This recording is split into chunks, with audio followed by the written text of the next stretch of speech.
Donald Trump has threatened Iran. He said now everybody should evacuate, or said everyone should evacuate Tehran now. Iran should have taken the deal. Videos have been circulating over the past week or so of people fleeing the city. We have video today of what appears to be one of their news channels being struck by Israeli airstrikes live on the air. We've also got reports of the U.S. mass mobilizing jets and refueling tankers into the region, with many people speculating the U.S. is preparing to engage directly in this conflict.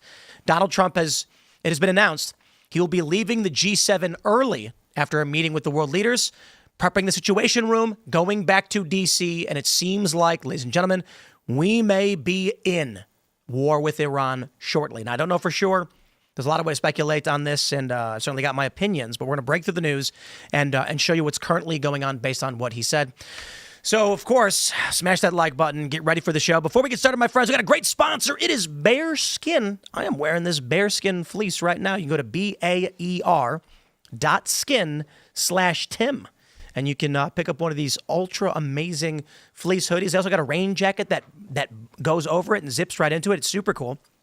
And you can also text 36912, and you'll get 60% off. They'll send you a link. My friends, I want to give a shout out to Bearskin for, they sent us a bunch of these hoodies. I was like, I want to try them out before we shot them out. And they're actually amazing. You notice I've been wearing them all the time, even my morning show, because it's actually super comfortable, pretty amazing. It's got a bunch of pockets. It's got 10 built-in pockets and windsolation technology. There's an outer shell that goes over it, zips right into it. Actually, it's not super cold out these days. Actually, it was like 62 degrees today, so I was actually wearing it. But when it rains, and it has been raining relentlessly here, I love that outer shell. It's really fantastic. So this is some of the best outdoor gear I've ever gotten. In fact, this is my favorites, and I think one of the best considering it's got that outer shell that goes right into it. It's great for fishing, golfing, boating, flying, perfect for vacations. When you only want to take one jacket, they got free U.S. shipping and fast domestic delivery, 60% off right now, so don't forget it.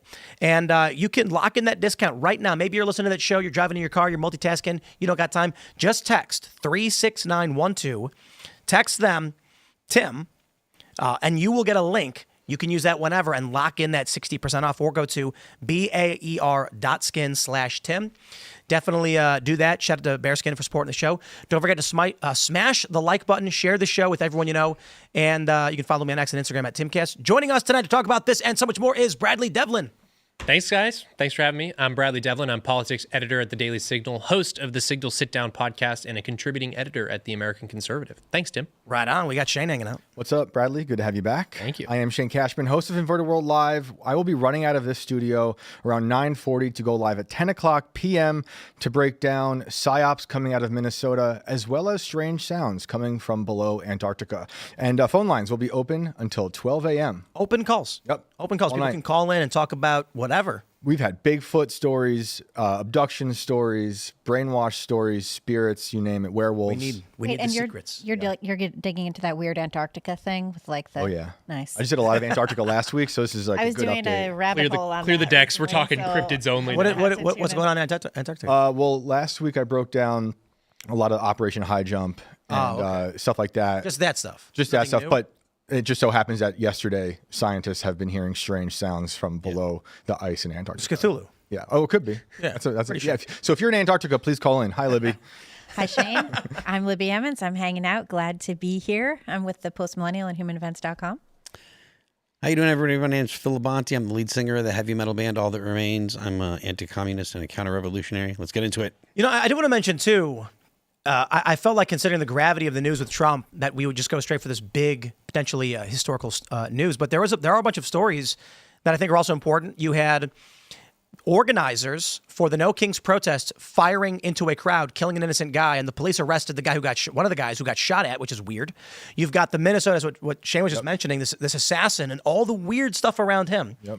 There's weird stuff going on, but we're going to get into this news first because this is massive. We have this story from the Post-Millennial. Trump urges immediate evacuation of Tehran. Post-Millennial reports President Trump warned on Monday evening that everyone should immediately evacuate Tehran, Iran's capital city. This comes as Israel and Iran have traded strikes over the weekend. Trump said, Iran should have signed the deal I told them to sign. What a shame and waste of human life. Simply stated, Iran cannot have a nuclear weapon. I said it over and over again. Everyone should immediately evacuate Tehran. Now, we have this video, which is reportedly from now, but there have been videos of this going around for a while. Footage of Tehran's highway showing people leaving the city in droves. So you can see the highway is lit up. We also have this video, which is a strike that occurred. Now, it's not graphic or anything like that, so just, you're being pre-warned that it's not graphic. But this shows an active strike on Iranian television. Check this out. صدای متجاوز به خاک وطن، صدای متجاوز به صدای حق و حقیقت است. آنچه که ملاحظه کردید، صدایی که شنیدید، فضای غبارآلود استادیوم.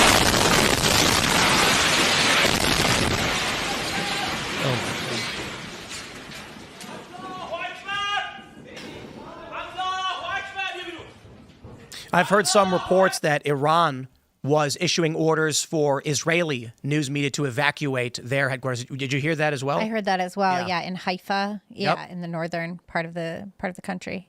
And now we have this from Lawrence Jones. He says, I've been informed that President at POTUS will have dinner with the heads of state of the G7 nations and then immediately depart for Washington. He has requested the National Security Council be prepared in the Situation Room. So it would seem, ladies and gentlemen, that our war is coming. We've got this. Check this out from Times of Israel. U.S. appears to be deploying large number of aerial refueling tankers across the Atlantic. I believe the number is upwards of 30 refueling tankers. Now, these are important for Western fighter jets that can't make the trip from Israel to Iran. They'll have to refuel in midair after on their return flight. So they go in, they engage in airstrikes, turn around, meet up with these refueling tankers, get refueled, and come back, or maybe before. But this is the speculation here is that the U.S. is mass mobilizing. Of course, we have this tweet. Eli Afriet says, madness. Within minutes of Trump's tweets, dozens of U.S. planes on their way to the Middle East. So I'm not entirely sure. This guy says a former IDF soldier. And we can see this chart appearing to show the flight paths of many jets moving in. It looks like these may be, I don't know if these are refueling tankers or what's going on. But I'm going to go ahead and say I think the U.S. is about to get involved in this war. Yeah, I think that's pretty clear. That's terrible. I think you're right. This is terrible. Yeah. I think this is against his base. There's a lot of people on Fox News who want it.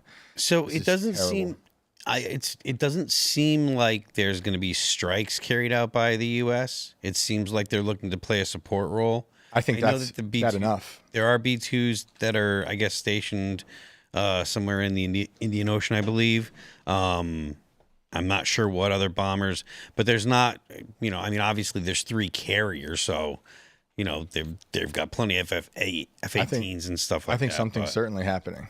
I really wish it wouldn't happen, but this is the pattern of American war. We have destabilized a destabilized nation, which, we are just now still coming out of the lockdowns, which mutilated this country and the rest of the world. And just like after the Great Depression, we went to war, and I think it's happening again. And we also have the Nimitz is deploying. Yep. And the interesting thing about this is that it was scheduled to be deployed, but it is now deploying early into the Indo-Pacific. And it's scheduled for decommission next year. That's interesting. I know. That's so conspiracy, brother. I think it's too on the nose. I think it's like I think they're feeding us these things to be like it's going to be another false flag. I think there's other false flags coming. So what is the implication of a vessel that is 1 year from decommission heading into? We're going to Gulf of Tonkin it. Yeah. Even though that second one at Gulf of Tonkin wasn't actually hit, right? They could say that or hit it themselves. I agree with you. It feels too on the nose. But, of course, the conspiracy theory is that we're sending in a ship we're about to decommission because we don't need it anymore. Right. And so it's going to get attacked by Iran. Right. And then we're like, oh, geez, we had to join this war. Now, someone this morning... What else is happening right now? What is it called? The One Big Beautiful Bill? Yeah. That provides about $200 billion to reinvigorate U.S. defense. And what is the other process? $1 trillion military spending bill, isn't it? Oh, and then the other process that we're involved in, an appropriations package. Indeed. Yeah, lots of money to get thrown at this whole thing. A lot of people make a lot of money. I'm pretty opposed to war entirely. I've been watching this along with the rest of you guys trying to figure out what's going on. Trump was very vocal about not getting us into any new wars. He's really been, and of course in his first term, no new wars.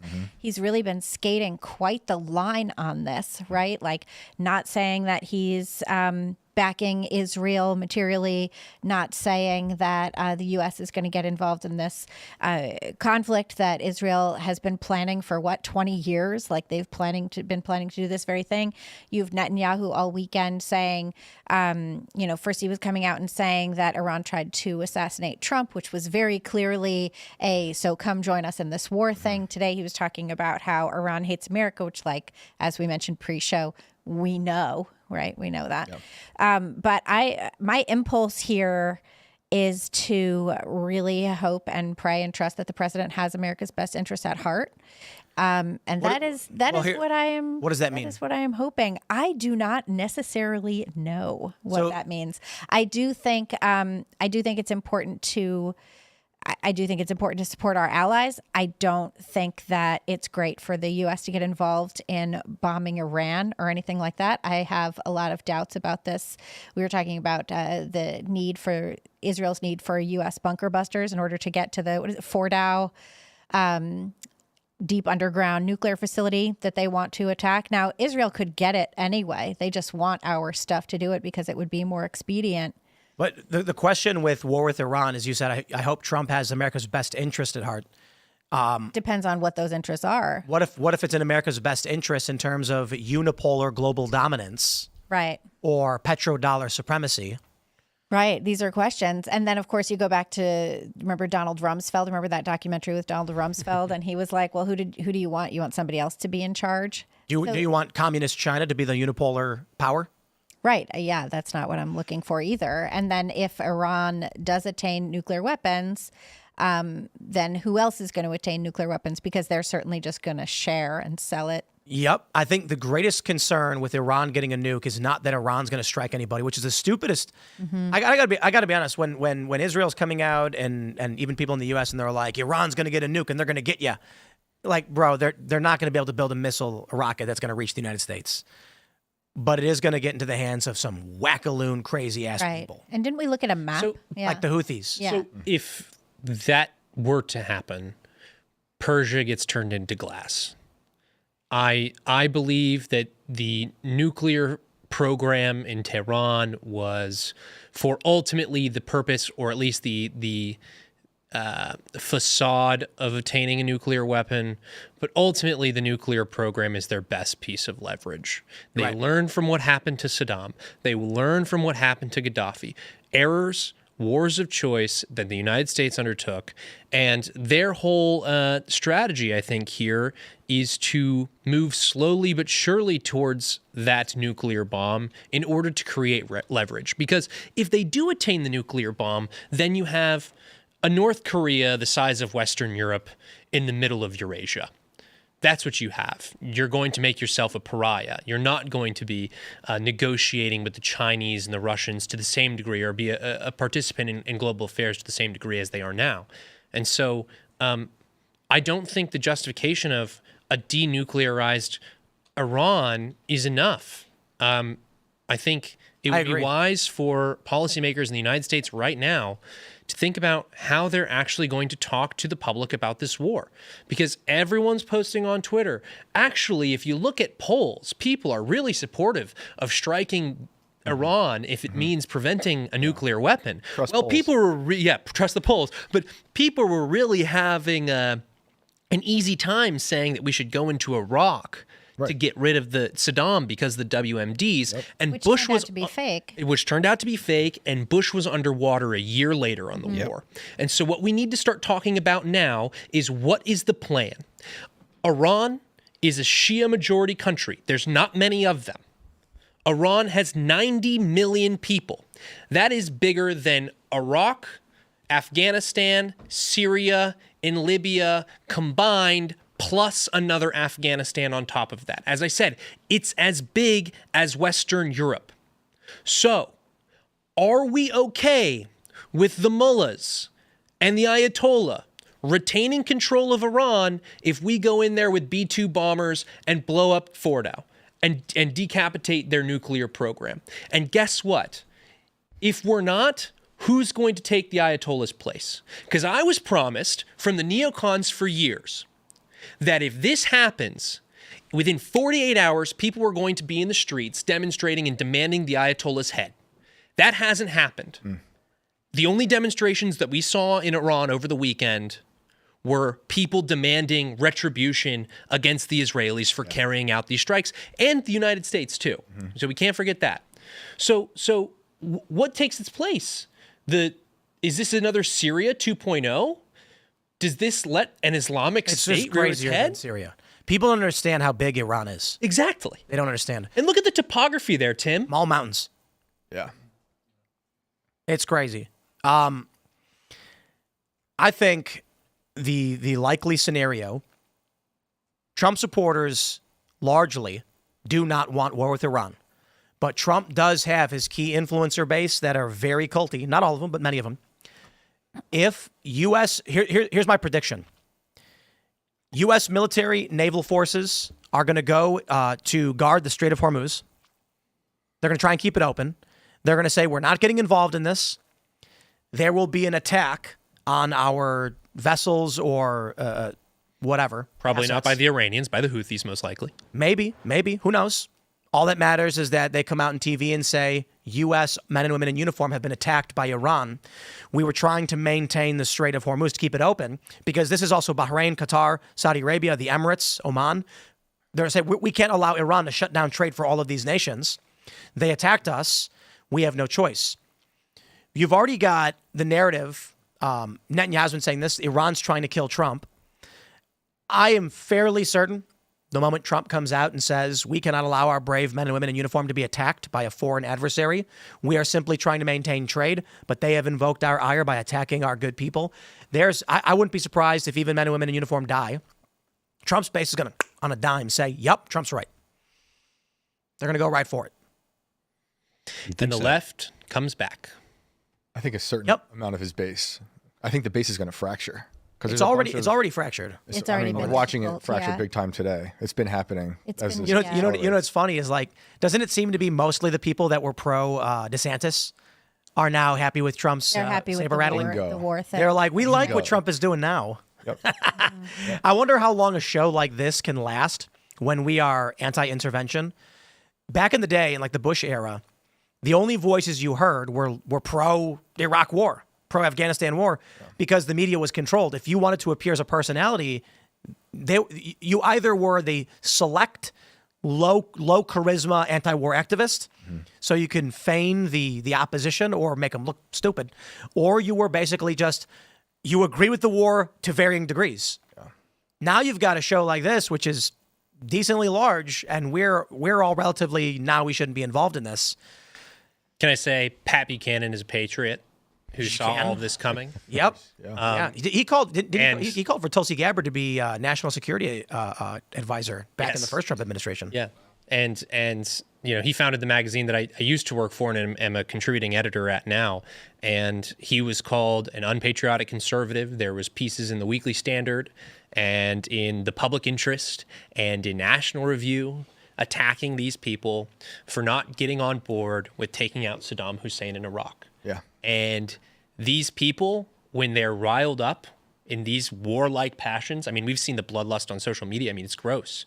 I saw people retweeting that clip of that news agency, of course, it's state TV in Iran, getting blown up, saying, how awesome is this? Look at this little terrorist mouthpiece getting blown Shocking. up. It's terrifying. Shocking. It's horrifying to think that. And if they get whipped up like this, I mean, people are going to lose their careers. They're going to lose their careers over accusations of being a traitor. They're going to lose their careers to being called anti-Semitic. They're going to lose their careers for not going along with the propaganda. And guess what? At the end of the day, we're still going to have an incredibly destabilized Middle East if we go through with the regime change war in Iran.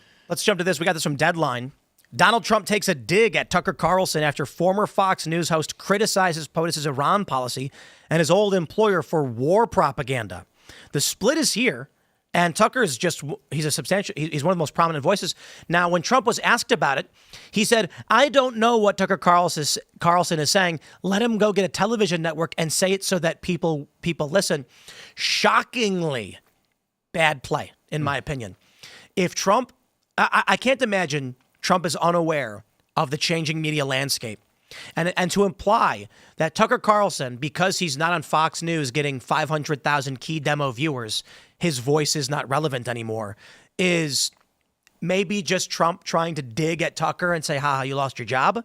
But in terms of a dig at Tucker, telling him to be on TV when TV's dead, does Trump not realize? Well, Trump is in his 80s, but I think, almost, right? Oh, no, as 79. That's right. Yeah. No, he turned 80. Yep. He turned 80. Yeah. Yeah.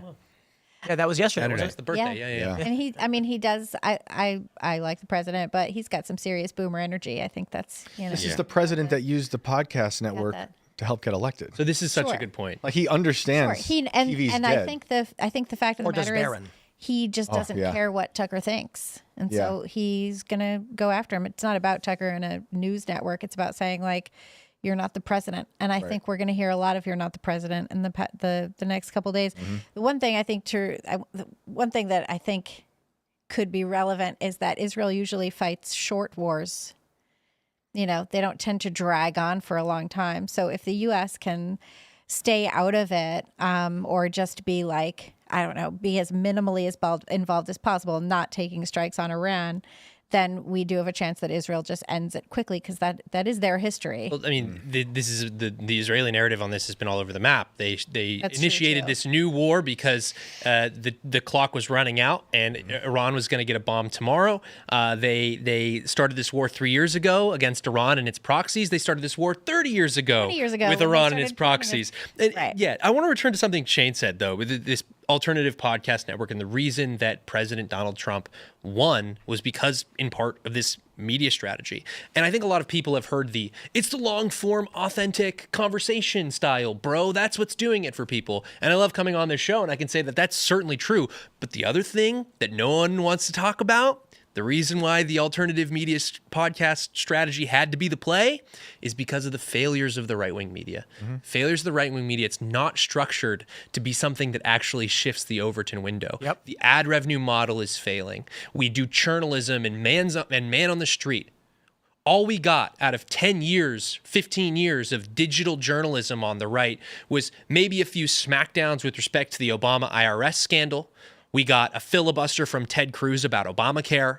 We got a failure in Obama repeal. We got a tax cut. And we didn't get our troops out of any of the places that the American people wanted them out of. And so where did Trump have to go? He had to go to Joe Rogan. He had to go to these other podcast networks, because the right-wing media is not built to win or manage a coalition. It's just not. The interesting thing is, on Fox News all day, it's Iran.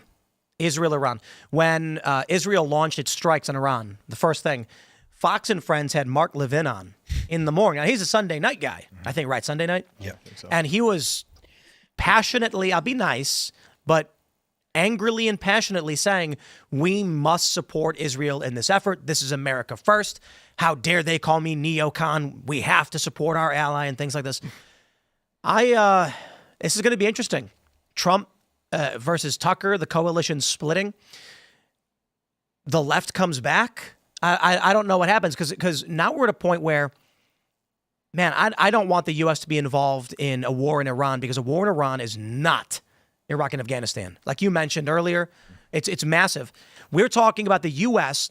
dumping hundreds of billions into Ukraine, and for the U.S. to be involved in Iran, it's going to be hundreds of billions more, and hundreds of billions more than we've already given to Ukraine. This is going to rock the U.S. economy in devastating ways. Like the inflation is going to be ridiculous. A lot of companies are going to make a lot of money. Silicon Valley is very happy. It reminds me, I got to get my military industrial complex stocks. Better look at that. Maybe do you have it? buy into Anduril while you're who at should it. I get? Anduril, probably, Anduril? because they're making the killer robots. Angel's not publicly traded. Palmer yet, but, Luckey. What about out there. Lockheed? Is Lockheed trading? Oh, you should look it up. Maybe Lockheed. Lockheed Martin. Meta is Clearview is going to be doing a thing. All these places. Lockheed is down 4% for the day, but the overnight's up 2.13. they're salivating for this because they're the new corporations like we had during FDR with JP Morgan and DuPont. I'd say Boeing, but I mean, actually they're up today. how? They keep falling out of the sky. Northrop is there. Could be useful in turn. Yes. for Okay. a war. Okay. Boeing repurpose. kamikazes. Yeah, we're gonna recycle these things. Northrop Grumman was down 3.75 for the day, but now in the overnights it's shot straight. Dude, I love this.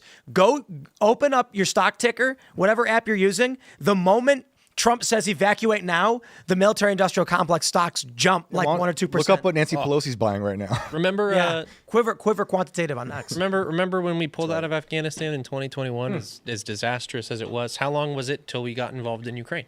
Dude, we've been Yeah, at it was war very my whole quick. life, Yeah, right? direct We've flights been in from wars. Afghanistan to Ukraine. Straight there. Interestingly, when we were getting out of Afghanistan, there were military reports that we were shifting weapons production for naval, a Pacific theater war. And so the speculation from everybody was that we were about to get into a conflict with China. We were moving away from desert conflict into naval conflict, but we haven't seen that yet. Yeah. If we get involved with Iran, why would China not be like Taiwan's ours? Of course they will. And we're already moving assets, all right? Like the Nimitz and stuff. We're already moving assets away from that region. Yep. And what did China do in the past 24 hours? Oh, Iran, Israel is dominating your skies. They've destroyed quite a lot of your missile systems. Nevertheless, you have large missile stockpiles. But if this rapid pace continues, then, hey, you might run out of these by July, mid-July or whatever. Okay, well, here's another 1,000 missiles for you. Here's more drones for you. Oh, Jennifer. China has absolutely the interest of getting us bogged down in a quagmire, just like we bogged down the Soviet Union in Afghanistan. And just a half an hour ago, China called for the evacuation of its citizens from Israel, Yeah. or it was reported. Libby, what were you going to say? Jennifer Jacobs from CBS just posted. Is she CBS? Yeah, CBS. She just posted U.S. is not joining Israel offensively in its military operation per U.S. officials, despite reports that President Trump asked the NSC and Situation Room to be readied. I'm told NSC cabinet members are already on standby 24 hours a day, including since Israel's Operation Rising Line began. So, Yeah, Mike Waltz is in perhaps- that room. They're going to deploy forces to protect the Strait of Hormuz, and then I'm going to say it because I'm hoping it don't happen, and I'm hoping I'm wrong. There will be an attack on U.S. forces in the region. Trump will say it's unacceptable. We are simply maintaining trade routes. We can't stand for this. And then you get a war. Gulf of Tonkin. The U.S. claimed we were attacked. We weren't. We got involved in the war. It's a lot harder to do in the social media era because people have videos, but the president says it. His top line supporters are going to say Trump is right. Yeah. Roll. Yeah. Well, we'll see what happens. I mean, and the other thing I'll mention too is you look at the assassination attempt on Trump. And then Dan Bongino and Kash Patel get in, they say there's no there. Mm-hmm. And nobody, that is completely illogical and makes no sense. Yeah. Like double lightning strike, double lottery winning all at the same time for that story to happen. My point is that even if the U.S. does engage in some kind of false flag to, muster up public support, you'll never get the answers even in the digital age. Right. We have our guys, the podcast guys are in there right now talking about conspiracies for the last few years and no answers. The Thomas Matthews Crook story, I mean, that guy might as well have been 3D printed in some laboratory. It makes no sense. So weird. I'll mention this too. It is obvious why Netanyahu wanted to have a meeting with a bunch of top media personalities and podcasters. The whole conversation was Iran is going to get a nuclear weapon and they're going to come for you. And no, they're not. They're not going to create an ICBM and then fire at the United States. But if you look at things like that, it's pretty obvious what the intent was and where they want us all to go. Yep. They want shows like this. That's why I said I wonder how long a show like this can exist. If the machine state says we're going to war, if Trump is even on board and says we're going to war, and then we're sitting here being like, nah, Yeah. what happens? I know. I don't know. Yeah, no, DDoS attacks every night for you too. It feels like he's struggle sessioning America into the war. And then all those people, there's probably other influencers there, maybe like TPUSA types or PragerU types, who are like using the safe and effective argument for war now. Like, we got to go do it now. It's a preemptive thing. I'm like, this doesn't work. This is the pattern of war has been going on my whole life. Since my great grandparents were in this country's been at war. Haven't even declared it officially since World War II.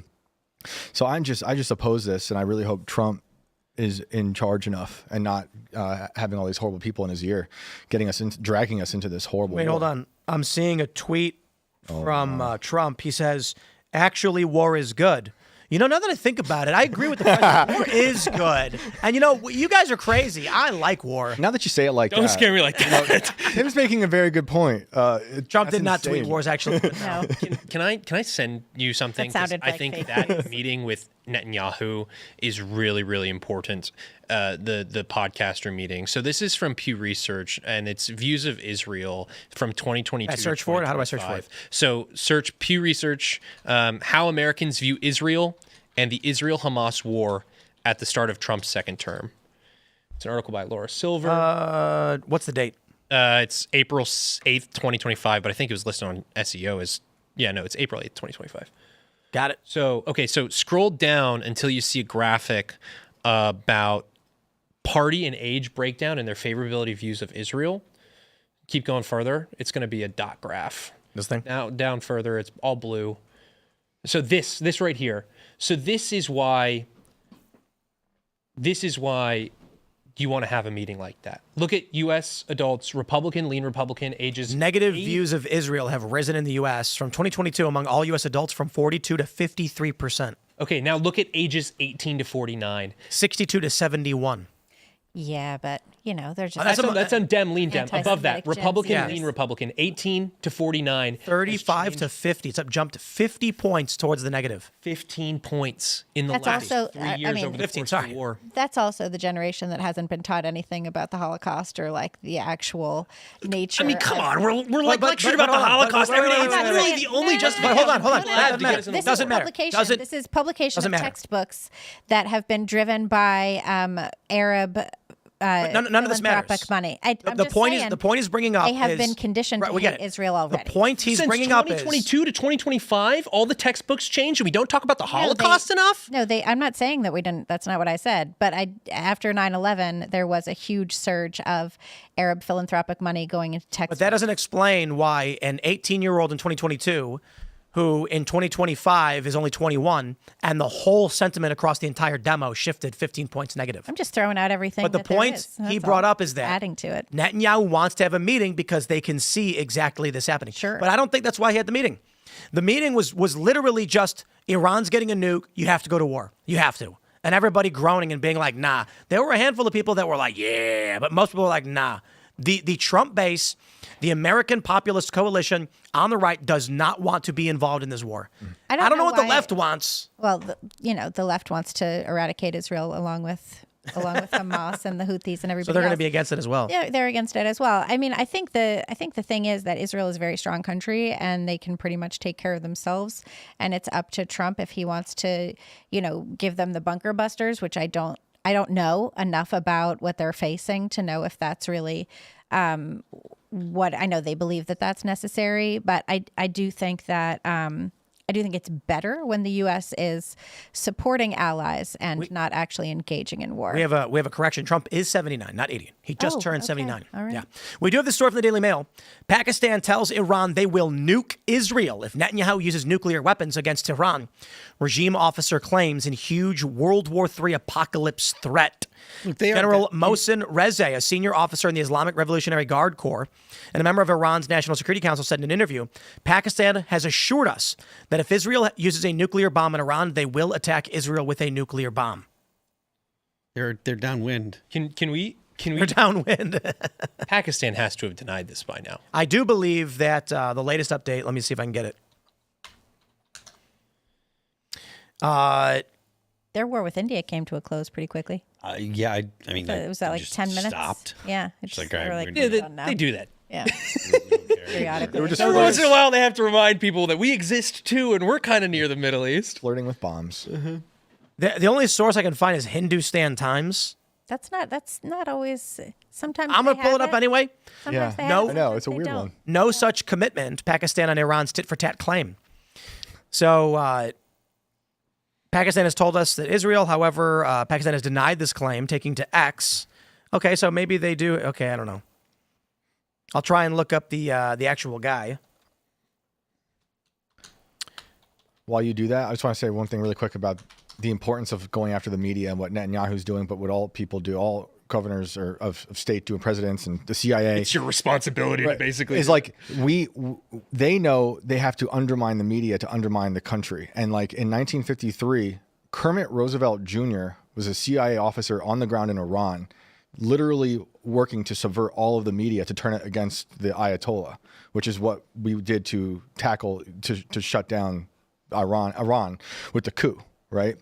So he spent all that time, I think under a year, to subvert the nation with bad news, right? So it's like the same thing of trying to fearmonger in the media here. And Netanyahu knows the podcast world, the influencer world is the one that's got more people, listening. I'm not finding this post they're claiming. While we're on that, though, we talked a little bit about the left's way back. And we talk a lot about the three-legged stool of the right from the Reagan days, the economic libertarians, the, let's call them the hawks, the national security hawks and anti-communists, and then the social conservatives. And they were all united in their cause against communism, right? That was the seat of the stool was anti-communism. This is crazy. You think of the three-legged stool on the left. For the longest time, it had been kind of the technocratic institutionalist left, the civil rights left, and the economic left, the workers' unions, etc. Yeah. So now you have this coming back where you can have an anti-war contingent. Senator Tim Kaine today has already introduced legislation or resolution that would condemn any sort of military action against Iran. You have a civil rights coalition, which with the DEI mindset, and this is probably the nuttiest leg of the stool, but this is, the same thing that drives their impassioned defense of anti-racism and affirmative action is also driving their support for Palestine. You bring those people back into the fold, and then the institutionalist contingent, we saw they were a total flop, but the No More Kings demonstrations over the weekend, those are the institutionalists here. So and you're bringing these people back together, breaking apart your own coalition at the same time. If you are one of those figureheads on cable news right now, advocating for war with Iran because of the nuclear weapon, but not telling people what is inevitably going to follow if we're not super duper careful. So I'm looking up this claim of an X post. I can't find it. And I've seen people posting screenshots. It's not on his page. And I'd pull up his page, but it's just pictures of dead children and corpses and stuff from the war, so I'm not going to. Yeah, don't do that. But I went to his X. It says on Hindustan Times that they're denying it. Our nuclear capabilities for the benefit of the people, our country, blah, blah, blah. Denying that this claim has been made. But I don't see it on his X page. The only thing I see going back several days is just pictures of bombs, them saying Israel's going to be wiped off the map, and dead kids from Gaza. Which is gross, too. I just want to remind everyone. So maybe, I don't know. Also, to just remain suspicious of every news that might confirm any bias you have about That's anything huge. domestic and foreign. Yeah. I have been seeing so many big accounts share bogus stuff all weekend, especially like the people celebrating allegedly in Iran in the tunnel. Old video. Bombs. There's certain bombs. Obviously, some of these rockets are real videos, others totally fake videos, other things. Everyone's trying to win you over. Color editing to make it look more. Yep. Just like they made Trump orange, they're making fires more bigger, but they're from like 2 years ago, 3 years ago. We keep seeing stuff like that. So just be very careful of the things that are making you emotional. When it comes to this war, because we've been seeing. I was just saying the other day how we were on IRL like a year ago talking about the hospital that was bombed. Yep. And we were like, maybe this is not even real news. It turned out the next day, bogus. It was not exactly how they were portraying it as. It's the fog of war. And that's kind of become the norm nowadays. Yep. Yep. And then not to mention AI stuff that's going to be pumped out. Yeah. I mean, I still don't have a sense that there's a lot of AI stuff used to try to trick people, I guess. I feel like, I just don't get the sense that is something that you see a lot of nation states doing now. They do propaganda in other ways. But that fog of war during the Arab Spring was, I think there was a quote from an Eisenhower administration official, might have been Ike himself, that said this is all laying a bank of fog, the fog of war, and allows political operators in that fog to operate very, very, very shrouded, but yet right there in front of the public. And you're just like, we need boots on the ground. And what happens boots on the ground. when Arab Spring? What happened with that bank of fog? Yeah. All of a sudden, you have 2 million to 10 million. That's literally the range of the estimates. People coming in and fundamentally changing Western Europe and Western Europe is a fundamentally different place because of the regime change wars that took place, and the uprisings that took place, supported by Western powers. Funny enough, Eisenhower was the one behind the 1950. Who's the president during the Iranian coup, who also gave us the great term military-industrial complex. Right. Because you saw it up close and personal. He inherited the coup from Truman, and then he was like, "Yeah, let's do that." But then $1,000. that's how they operate in the shadows, and all of a sudden, boom! Your country gets hit with 2 million new migrants who are now taking over full neighborhoods and completely changing the way that your community operates, the culture of your community, the culture of your nation, the creed of your nation, even sometimes, and that could be coming on an even larger scale, because we think that Shura is in charge of Syria. No, Syria is broken up into 4 different contingents, still all vying for power. It's going to be a contest between the Israelis and the Turks there. There could be a whole lot more bloodshed before that thing is over. Yeah. How's Libya doing? How's Iraq doing? I have no idea how Libya is doing right Libya is doing Libya's- very, very Libya's poorly. not doing well. Yeah. Millions of people still, plus what happens in Iran, could come to the Western world, and the West could be done The as stories we know it. out of Libya right now. Negotiations, how are they handled? I heard this from a friend who works in development in various regions doing like investments and things like this, that it's all tribal leaders now, and they negotiate by a group of tribal militia walked into one of the local magistrates, whatever they call themselves, put a grenade on the table and just said, "This is how we do business." That's what it's turned into. Yeah. Live grenade. Here we go. Well, We get what we want.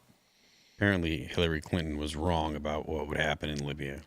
Publicly, she had her public position and her private position, remember? Yeah. And publicly, she was like, "We'll be greeted as liberators." I'm saying that facetiously. Behind the scenes, they knew exactly what they were doing in destabilizing the region. That was the point. Yep. Just like we did to Haiti, Yeah. I Syria. mean, well, Haiti's Guatemala. destroyed. Yep. I think the Arab Spring was an operation of the West. Yeah, I wouldn't Yeah, doubt it. you think so? I wouldn't doubt it. So I was What do actually you talking. make of Egypt putting the quash on the Palestinian Gaza march? It's completely expected. Yeah. I don't know. That's why we always All make those a Arab joke countries where we're think they're like, troublemakers. Yeah. when these leftists argue about Israel Palestine, we always say like, okay, we'll buy you a plane ticket over there. Go for it. And I've offered this to a lot of people and they never want to do it. I say, hey, I got an idea. How about we send you, we'll do a documentary, we'll film you talking about what you believe in, why you believe in it. We'll go to like the Rafah crossing and then we'll film a whole thing about what you're doing, what you want to do, and we'll see what happens. And then they're like, nah. Yeah. I don't Challenge wanna- the challenge with it is we'll be liable when they die. And so it's like we can't really do it. like Spanish Civil War, like all the Americans went over, got themselves in a mess.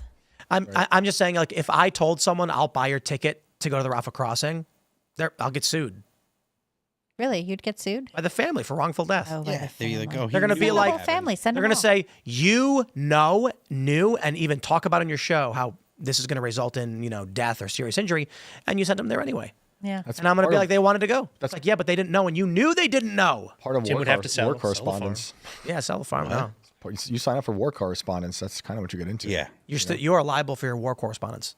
That's Why we don't do it. yeah. So people need to understand this. Like sending a reporter on the ground to cover riots is ridiculously expensive. Not because of the labor costs, because of the insurance costs. Yeah. It's like you're going to send someone into a place where they're going to get bludgeoned to death, Right. where far left extremists are going to chase them down and kill them. Yeah, your insurance is going to get expensive real quick. Yup. Yeah. It's dangerous. Look Yup. what Andy No did. Richie McGinnis. These guys on the ground all 20 Summer of Love. Cam Higby just got a concussion. All of our Yeah, psycho he got friends. attacked. Yeah. Exactly. Shout out to Pretty them. bad. Shout out to our insane. psycho See the friends. pictures of his helmet. Yeah. Katie figured out who did it too. Oh yeah. Oh wow. Yeah. Well, let's jump to the story. Ladies and gentlemen, we have a crazy cover-up going on, in my opinion, that involves every level of the liberal establishment and government. Now, maybe I'm just being a little silly, but this is a crazy story. An innocent bystander was fatally shot at a No Kings protest in Salt Lake City. I'm just going to say it right off the bat. The organizers of the protest shot randomly into a crowd and killed an innocent guy, and the police arrested one of the guys who got shot at. And now here I am. I'm going to say it. Stop making me defend Antifa. What I also want to know too is why didn't these guys have their less than lethal rounds? It's not legal. Yeah, there's So a lot cops of stuff. have that, but No, these weren't cops. These are these no, these are I know. liberals. Yes. So cops Yes. have the rubber bullets. You're not allowed to have that. You're not allowed to have rubber bullets. correct. You're You're only not. allowed to have real bullets. Yes. Okay. Right. So there's a group called Five. I get it now.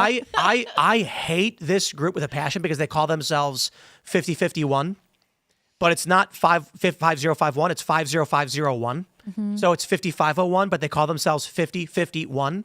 So you can't accurately say it to a person, so they can search for it. Right. Anyway, 501. You could say that. 5501 organized the No Kings protest. 5501 is responsible for many of the protests that were organized, and they stated on Facebook they were directly involved in the shooting of an innocent person, and the police arrested the guy they shot at. Now, there's video. I'm not going to show the full video because the video it's just a panning shot from a rooftop, but there are stills. The first thing I want to show you is this. This is from Utah News Dispatch. Man dies after being shot in chaotic scene at Salt Lake City's No Kings protest. They go on to say, in a Facebook post by Utah's 50501, the group that organized, it's working with police saying, quote, our team was directly involved. We have been in direct contact with law enforcement. Some of you seem to think a keyboard or social media gives you a free pass to be nasty and accusatory. Our teams just had to deal with something extremely traumatizing, and when faced with personal risk to their own lives, chose to run toward the danger in order to serve the community. Lies. The video that was released shows a far left guy in black bloc. He's wearing all black. He's an Antifa guy. He's carrying a rifle legally pointed down. Two peacekeepers from presumably this group, they're saying they're involved, are holding pistols, pointing it at him, and they fire 3 shots. The dude ducks after getting shot at and runs. They had already shot and killed the guy when this guy started running. The narrative they're putting out is they saw a man manipulate his rifle, and then when they yelled at him to stop, he ran into the crowd, so they opened fire, and someone got caught in the crossfire. But when you watch the video, you can clearly see that is not the case. Now, the police arrested the dude who got shot at. It is not illegal to carry a rifle.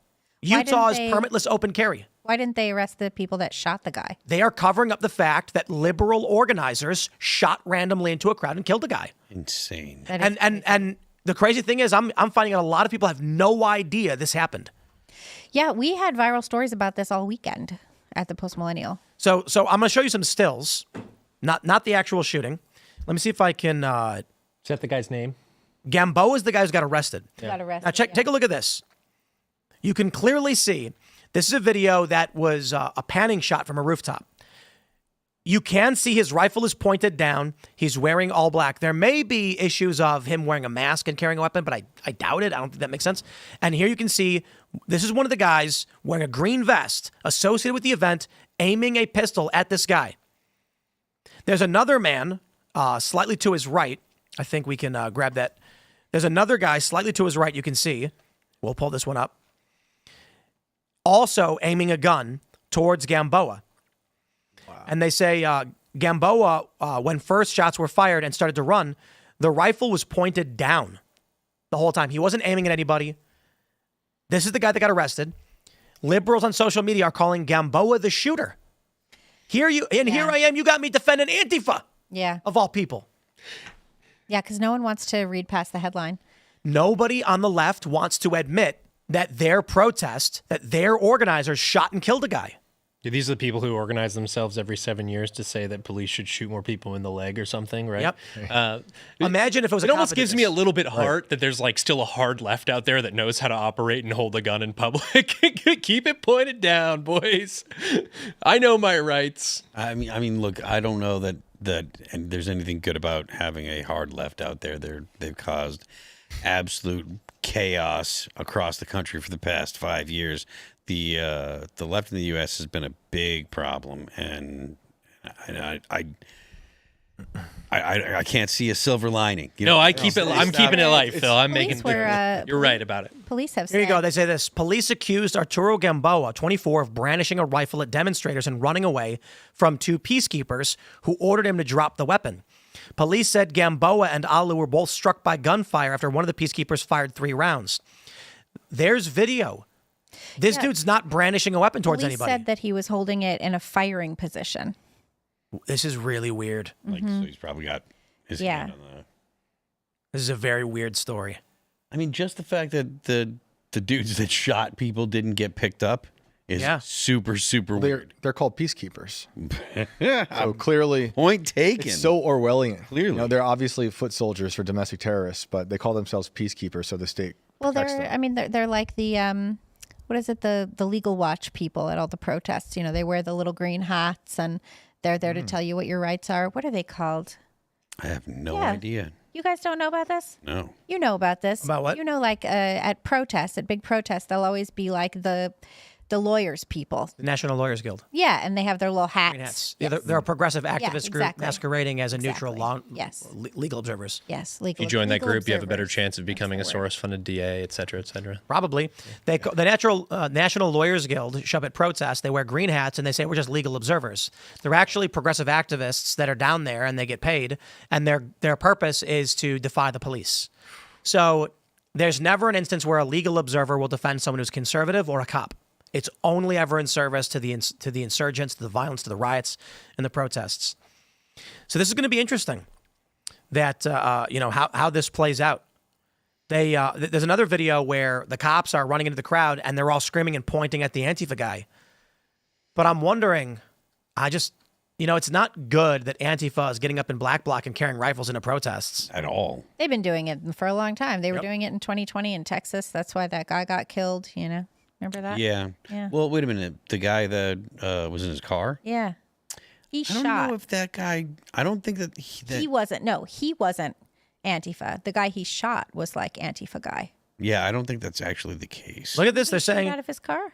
He did shoot a guy, but I don't think he was an Antifa guy. who did? Who wasn't an Antifa guy? The shooter or the guy who got shot? The guy that got shot. So the He guy had that a had mask an AK. on his face. He had Yeah. an AK, and he walked up He to had the a guy's bandana. car. He was not an Antifa guy. He was wasn't? like a libertarian ANCAP guy. Yeah. Oh, gotcha. He was not Antifa. Check this out. They say 2 peacekeepers told investigators they saw Gamboa leave the crowd of demonstrators and move into a secluded area behind a wall, which they found suspicious.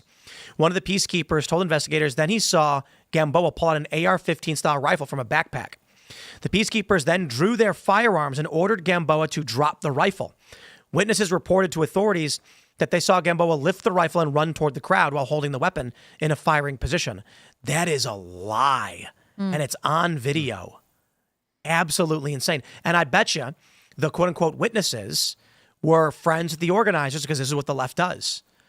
And, well, look, not that this guy who's getting charged is a Trump or anything like that, but they're going to throw under the bus anybody who's politically inconvenient. So when you've got organizers from the event shooting and killing an innocent guy, they're going to say, no, they're the good guys. It's really Don't important. look at us. So my first time covering a active shooter situation was at the Butler, Pennsylvania rally last July. And one of the things that I was told by my boss and friends who had more experience with this before was make sure that when you're doing voice interviews, like take people who are willing to put their name on it. Witnesses say, have detailed documentation of this, because one of the things that myself, and a bunch of other people saw was not only crooks go down on that rooftop, but we also saw people running through the crowd that we thought had weapons. That at the time, there's a lot of speculation now about a second shooter, but at the time we thought there was a second shooter amongst the crowd, and people were saying that actively. And so that, at least from my experience, gives a little bit more credence to the idea that this is something that is going towards a yet another cover-up of left-wing violence. And I don't want to distract us from what actually is going on in our country, but I will say, glimmer of hope from our last subject, Sean Parnell, who's a patriot who was there at that Butler, Pennsylvania rally, I saw physically pulling people out of Butler who were struggling to walk and things like that because they were elderly or fatigued. He is now the one of the DoD spokespeople. He said, American forces are maintaining their defensive posture, and that has not changed. We will protect American troops and our interests. So hopefully they were watching and they saw how upset we got. Let's jump to the story from the New York Times. We have the story, suspect planned to inflict fear with wider killing spree. The man accused of assassinating one state lawmaker in Minnesota and shooting another could face the federal death penalty. He tried to attack 2 other officials, prosecutors said, and had many more on a hit list. Now, this story's crazy. An assassin, Vance Bolter, went to the homes of these lawmakers, shot them and their spouses. 2 of them survived. 2 of them died. And we don't know why. The right is saying that this was done. He's a leftist who was angry that these Democrats crossed the line to vote with Republicans to strip immigrants of health care. This guy had been appointed to a state governor board program by Tim Walz. And you certainly don't appoint right-wingers if you're a Democrat these days. But that was, I believe, in 2019. The left is arguing he's a Christian conservative pastor and Trump supporter, according to his roommate. He had a roommate, despite having a family and kids and a giant house on a beautiful piece of property. He Totally also normal. had a roommate, 2 roommates actually, in a small place, and his friend like ran Papa John's or something.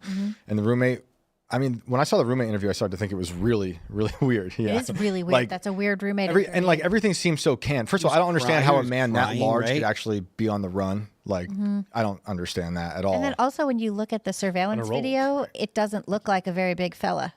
No, because this looks a manhunt little- is brought to you by Ozempic. Yes. Yeah. But the roommate, it's actually part of the new ad campaign. that's right. This roommate saying things that made no sense. He made no sense. He was saying, like, he was trying to make it sound like they're just not political, but also a Trump fan. He kept saying things that I thought sounded forced. Like he didn't like Jim Walz or Jim Biden. Like, give me a break. What are you even talking Give about? me a break. Yeah. Jim Biden. Yeah, that's what the roommate Joe's said. brother. That's, yeah. Well, maybe he his was brother. just talking about. He's got no opinion on the Biden. president, but his brother rubs him the wrong way. Yeah, doesn't drove him like to that violence. Yeah. I don't know. The whole thing which- just is fishy. We got know the about Jim inside Biden is scoop on completely bodily fair. eating, yeah. Yeah, the whole I just don't get it. There's so much information coming out about it. It reminds me of Thomas Matthew Crooks all over again. Meanwhile, they're not Mask? going to, they've already said that he had some kind of manifesto and they're definitely not going to release But the FBI just also said there was no manifesto. While Right, then so which one is describing it? the things that actually sound like a manifesto. That's because the FBI does this thing where they say it's not a manifesto, it's just a collection of organized notes with Thoughts. bullet points. Yeah. Okay. Huh. That's an interesting way of saying It's a statement of manifesto. principles, actually. He said it was like it wasn't like Kaczynski. I'm like, okay, well, that was a beautifully written manifesto. Like, all right. Like was. an overly Table of educated contents. manifesto. Yeah. If it's got a table of contents, it's a manifesto. Is that where it draws? You draw the line. Is at that table what of it is? contents Is for that part of the manifesto? definition? Well, it should be. I don't know if it is or not, but it absolutely should be. But whatever What if happened, it's a short manifesto? What if it's more of like a vignette manifesto? You know? whatever happened though, this guy it's Like just- insisted. it's- more of then like, it's you know just what? slam It's not poetry, a, Libby. it's not a manifesto, it's a mission statement. But it's- Whatever it is, this is Slam this is poetry. terrifying. I believe he is an actor, some agent of chaos from someone behind. I'm shocked the you scenes. think that. I know, Libby, this is what they do. This is what they. How did he get a cop car? How did he get to run away for that long? You can like buy an old cop car at a junkyard. and soup it up like I'm that? not- Don't they take all this I'm not stuff like off? I'm not like on the conspiracy train here. Well, you yet. better get on There's it. a lot. There's a lot that I can be late. convinced of still. You're late. Are you selling tickets? The Or are they like geocache? Yeah, and we have to go here. get them. the mask scared the bejesus out of me. I thought those pictures were so creepy. Yeah. Scared me to death. The one thing that I can kind of say about this though is like with this conflicting left-right narrative, I don't think that's as important. Of course it's going to be way more important because we're talking about the assassination of political leaders at this point. But it just kind of speaks more to a portion of the population that is both crazy and have completely lost trust in the system completely. But rightfully so. So it's like a black rightfully pill so. And I thing? think I like coming on this show because you guys challenge the system every day in a way that I think is morally responsible. But with my conspiracy train, even. yeah, exactly. Thank you. You're a conspiracy train. Because I think the deep state are Mostly the moon acceleration stuff. It's Wait, the moon stuff. Don't Phil. Don't get me started. This is the deep state are I think you should accelerationists. get him started. The I deep- love when wait. Shane gets The started. deep state are accelerationists that want to drop evidence on these people all the time that make either political side believe it's their enemy. So it's like the no kings evidence then becomes evidence for the either political side to be like he's the other, he's that guy, he's this guy. They do it all the time. It's just like the New Zealand guy was an accelerationist. I think they. The whole of Shane, the deep I'll- state is I'll- accelerationists. I'll- There's, I I'll don't give think you- there's a left or right to them. No, Shane, I think I will that's give right. you- I think they that's have 100% they want right. power and control and Yes, chaos. I There is no agree left or with right. that. I think they You have want to their go- pension. I will Well, give you they want that 70. too, I will give but you those are- 72 more hours on this before I start to move in your direction. It'll Because, take much less. because if we do find out with certainty that he was a right winger, we'll probably know within the next 72 hours. What's with certainty? the what? How do you get with certainty that he was a right winger? I mean, you know, Just because he voted a certain way. Thomas Matthew Crooks was anarchist, but a Trump voter, but a lefty. He was a registered Republican, but he only donated to Democrats. I mean, had no it's- silverware. The whole thing is so weird. They Had no silverware. Thomas Matthew Yeah, Crooks' house That's had right. no The family silverware. had silverware. That's These so people weird. are created in labs by the deep state to accelerate chaos. I don't think in you're this ever country. going to get me there, but I'm on the show like 1 or 2 more times. We'll get you there. I will say, like, I just feel like at this point with the FBI under Kash Patel has been reforming the FBI. A lot of people in that organization are patriots. A lot of people are deep state agents, and they are not happy with the way things are going. So I think that if this person, if they can create a very convincing narrative that this person was of the right, we will know within 72 hours. If they were of the left, we will go on and on and on, and we will not know. If they were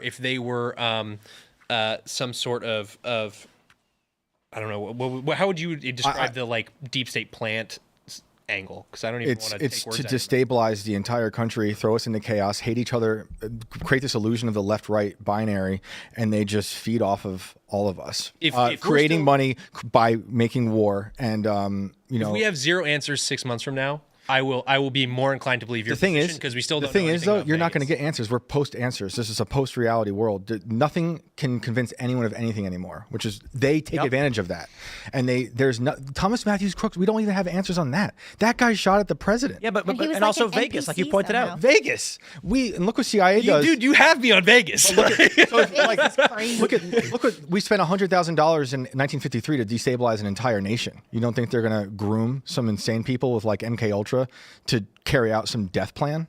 Like, this is what they do. We have Operation Gladio. We got MK Ultra, chaos. This is what that world does. They create chaos. And they don't care. They will sacrifice innocent people to get a narrative across. But nowadays, because it's accelerationism, they will plant things that will get either side to think it was their enemy. So then we're just fighting about it while they're just in the background creating war. In my I could opinion. easily be convinced of this opinion 6 months from now. From now, We'll revisit. I think it's more of a Yeah. I think it's more of a wait and see game for me on this one. It just I it scares the hell think- out of me that so many people distrust the system so much. I think that was by design. While I don't disagree that the CIA will like MK Ultra people because we literally know about MK Ultra, there's just so many people, and a lot of them are crazy. Yes. And you look at these Antifa protests, you look at the things that these people do, and they are standing on the razor's edge, ready to be these assassins. I believe So- I believe in real monsters that are totally disconnected from the establishment, and they're not puppets of some deep state. Clearly, there's monsters.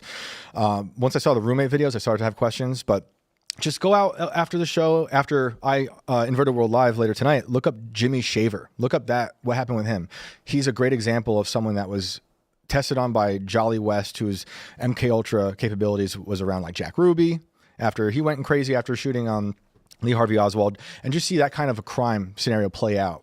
And that's what the way I kind of see these things. But with the roommates, you could have a guy who's a genuine nut with motivations, and the roommates could be the media plants, could be the government for narrative, sure. whatever. For sure. Yeah. Yeah. So do you jump? So like, let's say the congressional baseball shooting when Steve Scalise gets shot, like that was. It almost seemed like, in my opinion, and you probably know way more about this case than I do, but it was like pretty cut and dry left-wing dude, Bernie Sanders supporter. Who wanted to shift the power in Congress intentionally. Yeah, who's The thin majority, and they said if we get rid of, and he was saying if we get rid of the Republicans, it'll be a Democrat majority. right.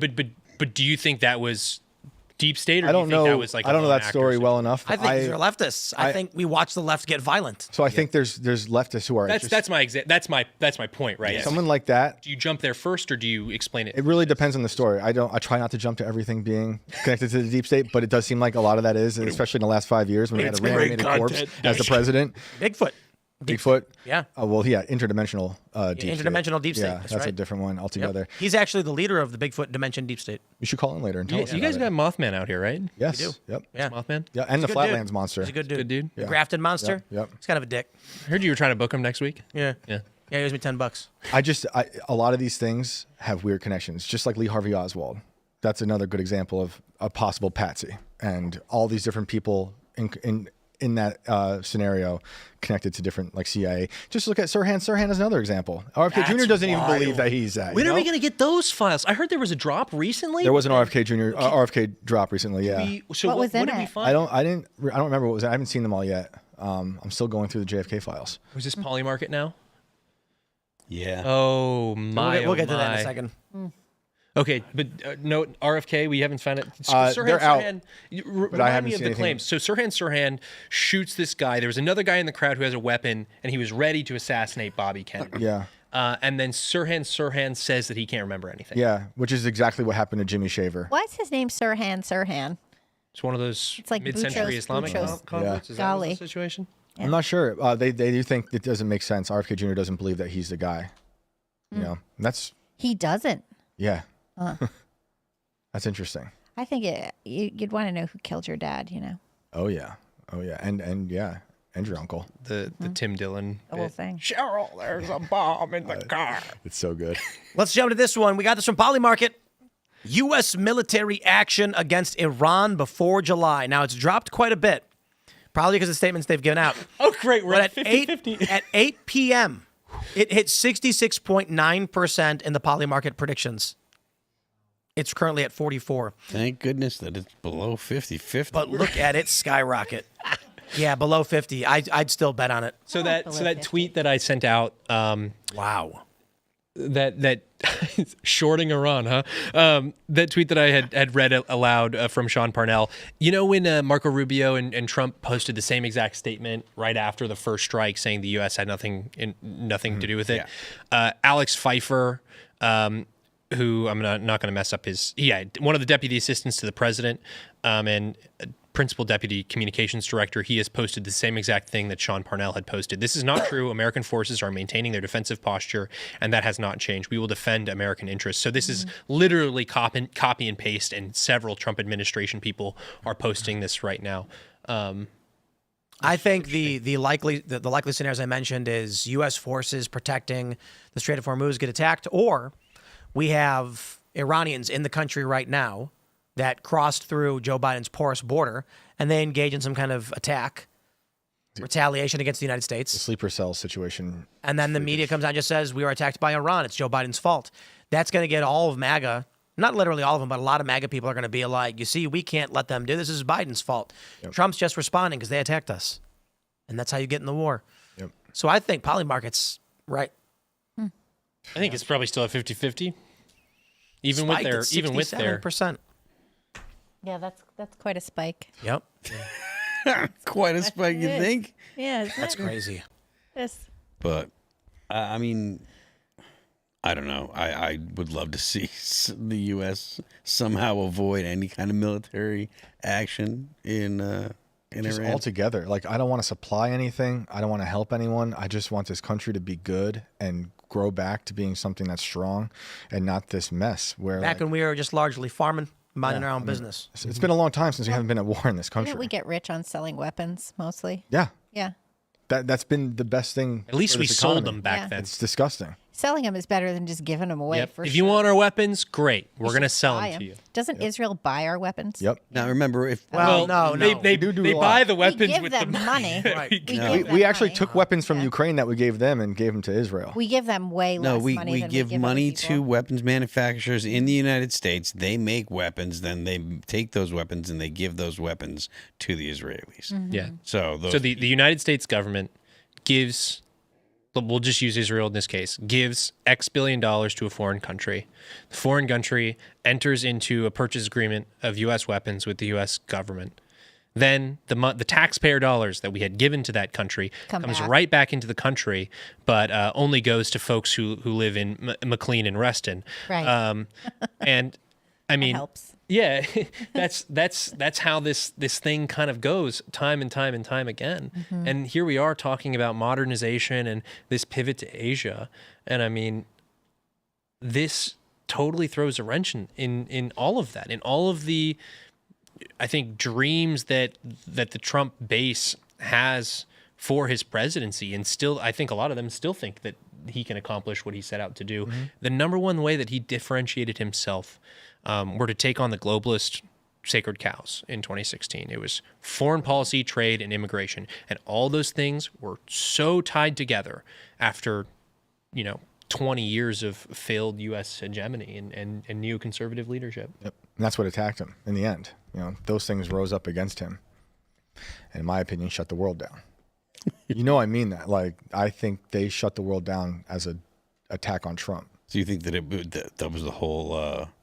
I really the do. shutdown was Yes. the world responding to the Trump presidency? The world is in like the globalist Yeah, that's what I power mean, yeah. elite. Yeah, I do. I mean, like Gaia or anything. Yeah, maybe.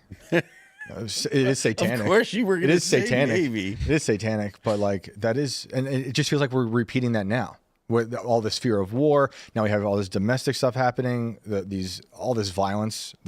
We started this year with violence was planned for if Trump became president. I mean, this was Yeah. always going to happen. always if the Trump case. became president, because you have Democrat politicians go out there and advocate for political violence against conservatives, and they've been doing that, since 2015. Consistently. Remember how essentially. this year started?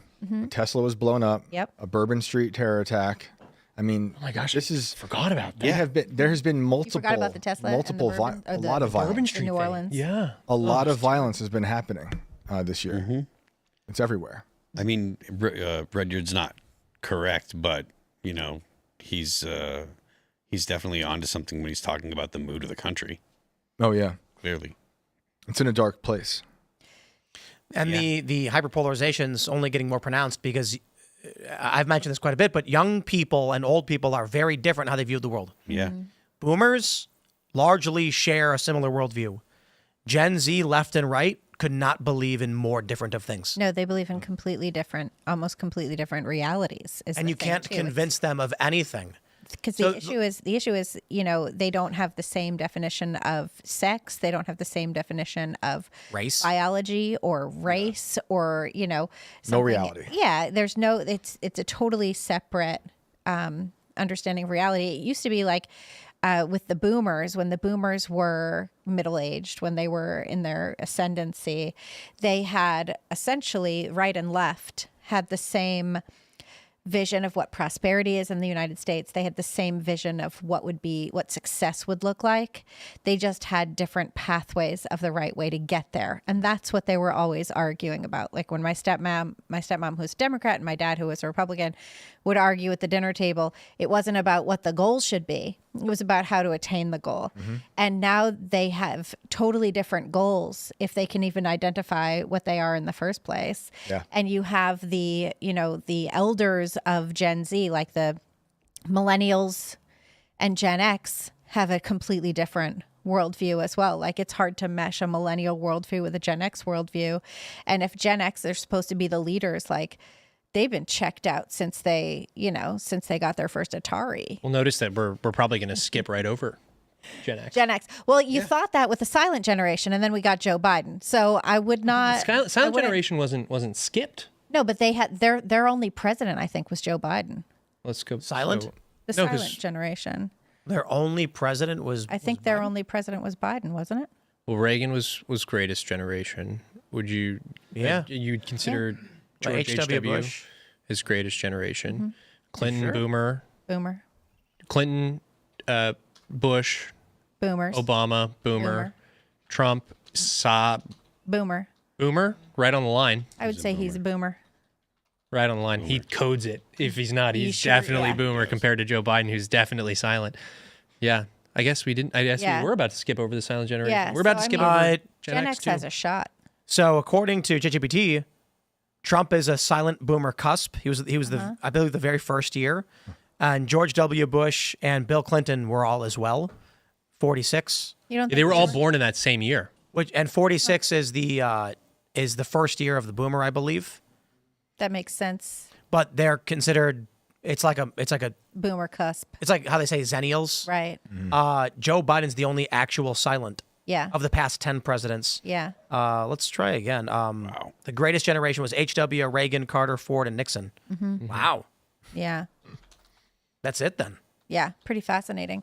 But He was the only one. all that to say, Gen X still has a shot at a presidency. Yeah. Maybe. I mean, we got what Gretchen Whitmer wants a chance. Oh. JB Pritzker, isn't he Gen X? These are all terrible people. Yeah, terrible I know. people. But they want it. But They do want it. They want it. What's Gavin Newsom? Is he a millennial or is he a Gen demons X? I guess he would be. He's 3,000. He's an ancient spirit. Right. No, yeah, he's probably Gen X. He's Gen And X, then yeah. so if we see like Shapiro could be Gen X. No Gen X presidents. no, I mean if we see like a Vance Newsom, that's like Gen X versus the millennials, right? Which is like what it's been anyway Yeah. in business and everywhere else for a while now. Yeah, I mean, Yeah, pretty interesting. But like, a Gen X president would Millennials- be weird. Millennials It'd be are like, 15% of the dinner House. America, you know. Wow. 5 millennials serve in the Senate. That's amazing. 71 millennials currently hold federal elected office. 71 federal. That's interesting. 71 millennials in federal office. What about Gen Xers? I wonder. They're probably just at home, like microwaving a hungry man. they don't want to. But it's like interesting to see. Like you mentioned that 0. Zero. Not a single Gen Xers. I'm kidding. 180. I would have believed 41% are Gen X. Sounded okay. That's kind of wild to think. Yeah. The Pepsi generation is out there in Congress. You know what I mean? Remember those commercials? Yep. choice of a new generation. Generation Next. you talked about the boomers kind of agreeing on the ends but disagreeing on the means, and I'll adopt that framing for this. But it's kind of weird to see all of these people who supposedly agreed on the ends and disagreed on the means living in and absolutely hating the world that their leadership and they their created. parenting created. But that's because they have spent their entire lives, like since since Woodstock or whatever, since they took their first hit of acid, they've been pushing back and rebelling against their parents. And even with their parents dead, they're rebelling against their parents. Oh, Right? That's still what's going so on. true. I mean, look at them in the old folks' home. They're all dating each other. They're smoking a lot of weed. They're like, oh, we're cool. It's like, no, you're just You're gross. old and slutty. I'll go and hit the No gross. Kings rally. Yeah. Yeah, honestly, That's who's a lot out of those there. No It's Kings the rallies boomers. were old. Yes. yeah, the whole boomers. thing. And the way you can tell that we don't have a king is because you're out here, people. No one cares. You get to do what you want. Because they are the generation of denial. Yes. Like the way they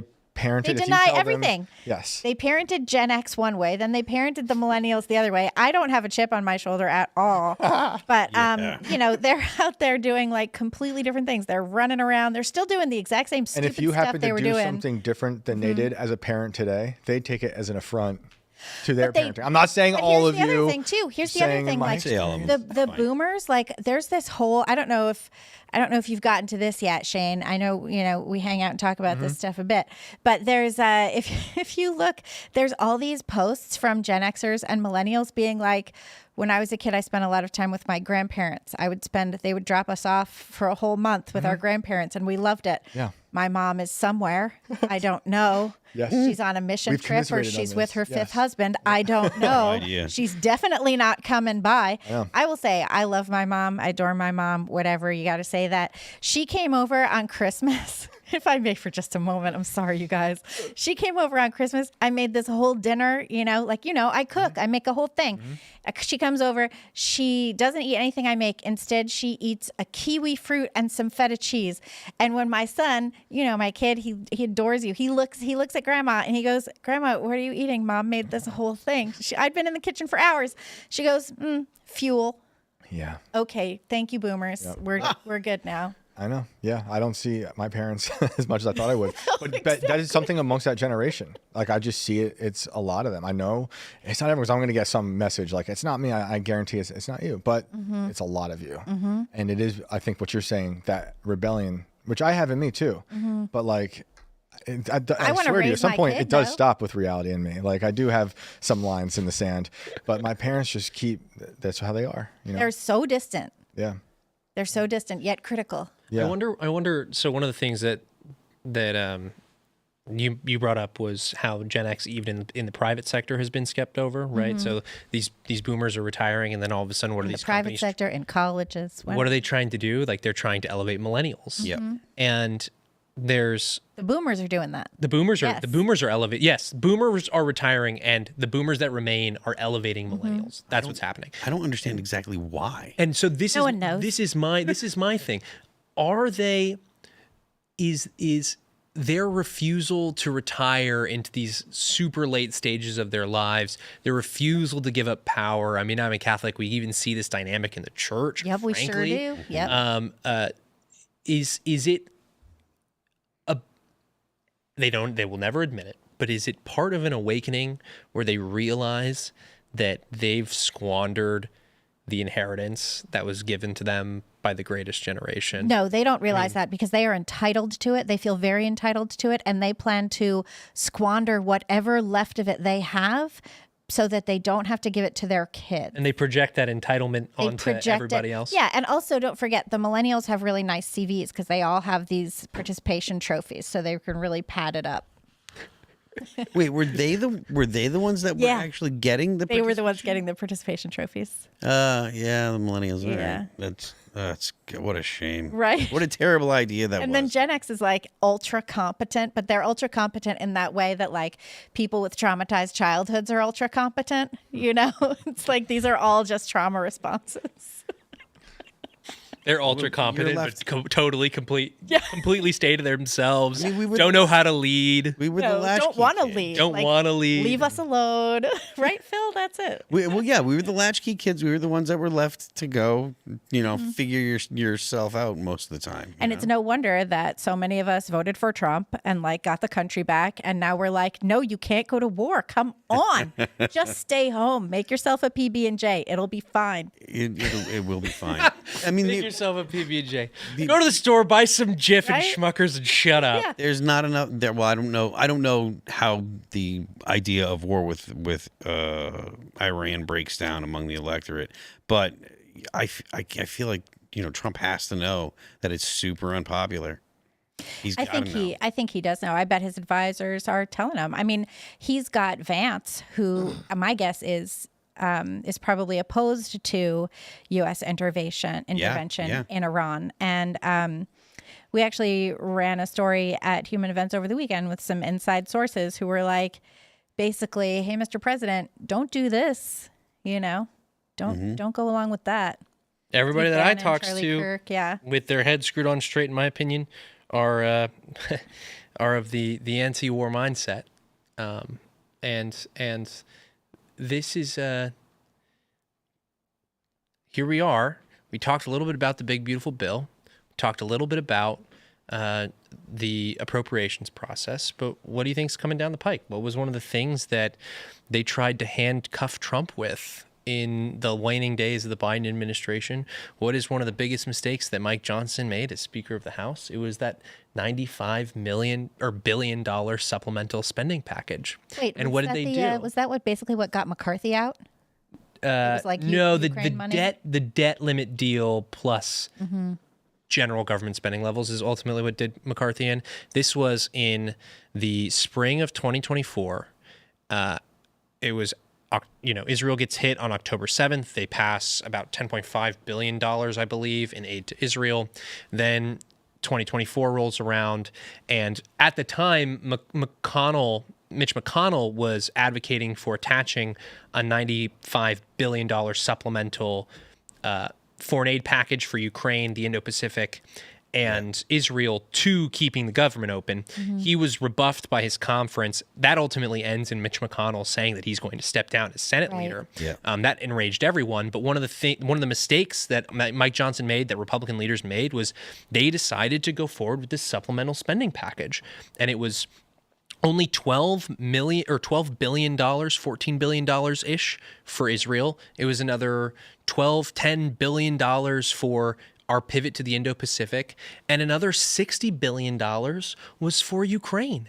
And it was one of the things that folks that I knew on the Trump campaign were concerned that it was going to blow up the coalition in the run-up to the election, because if these are the leaders that we have, if this is the Congress that we have, when President Trump returns, and they're kind of going along with this play to handcuff President Trump and his foreign policy decisions and his ability to make peace, then, what's the point? What's the point of all of this? And so they were concerned that Trump was going to win the election and go in there without both chambers. Yep. They were concerned that was going to cost them the trifecta. And frankly, in a certain way, It almost did. It really almost did. And we're going to have another supplemental spending package, another foreign aid package coming down the pike with what's going on right now in Iran for sure. Because Libya, you said this earlier, and I keep saying things that Libya has said. Not Libya. I said Libya. But not Libya. You could go back to middle school and it haunted me by calling I'm me sorry. Libya. Yeah.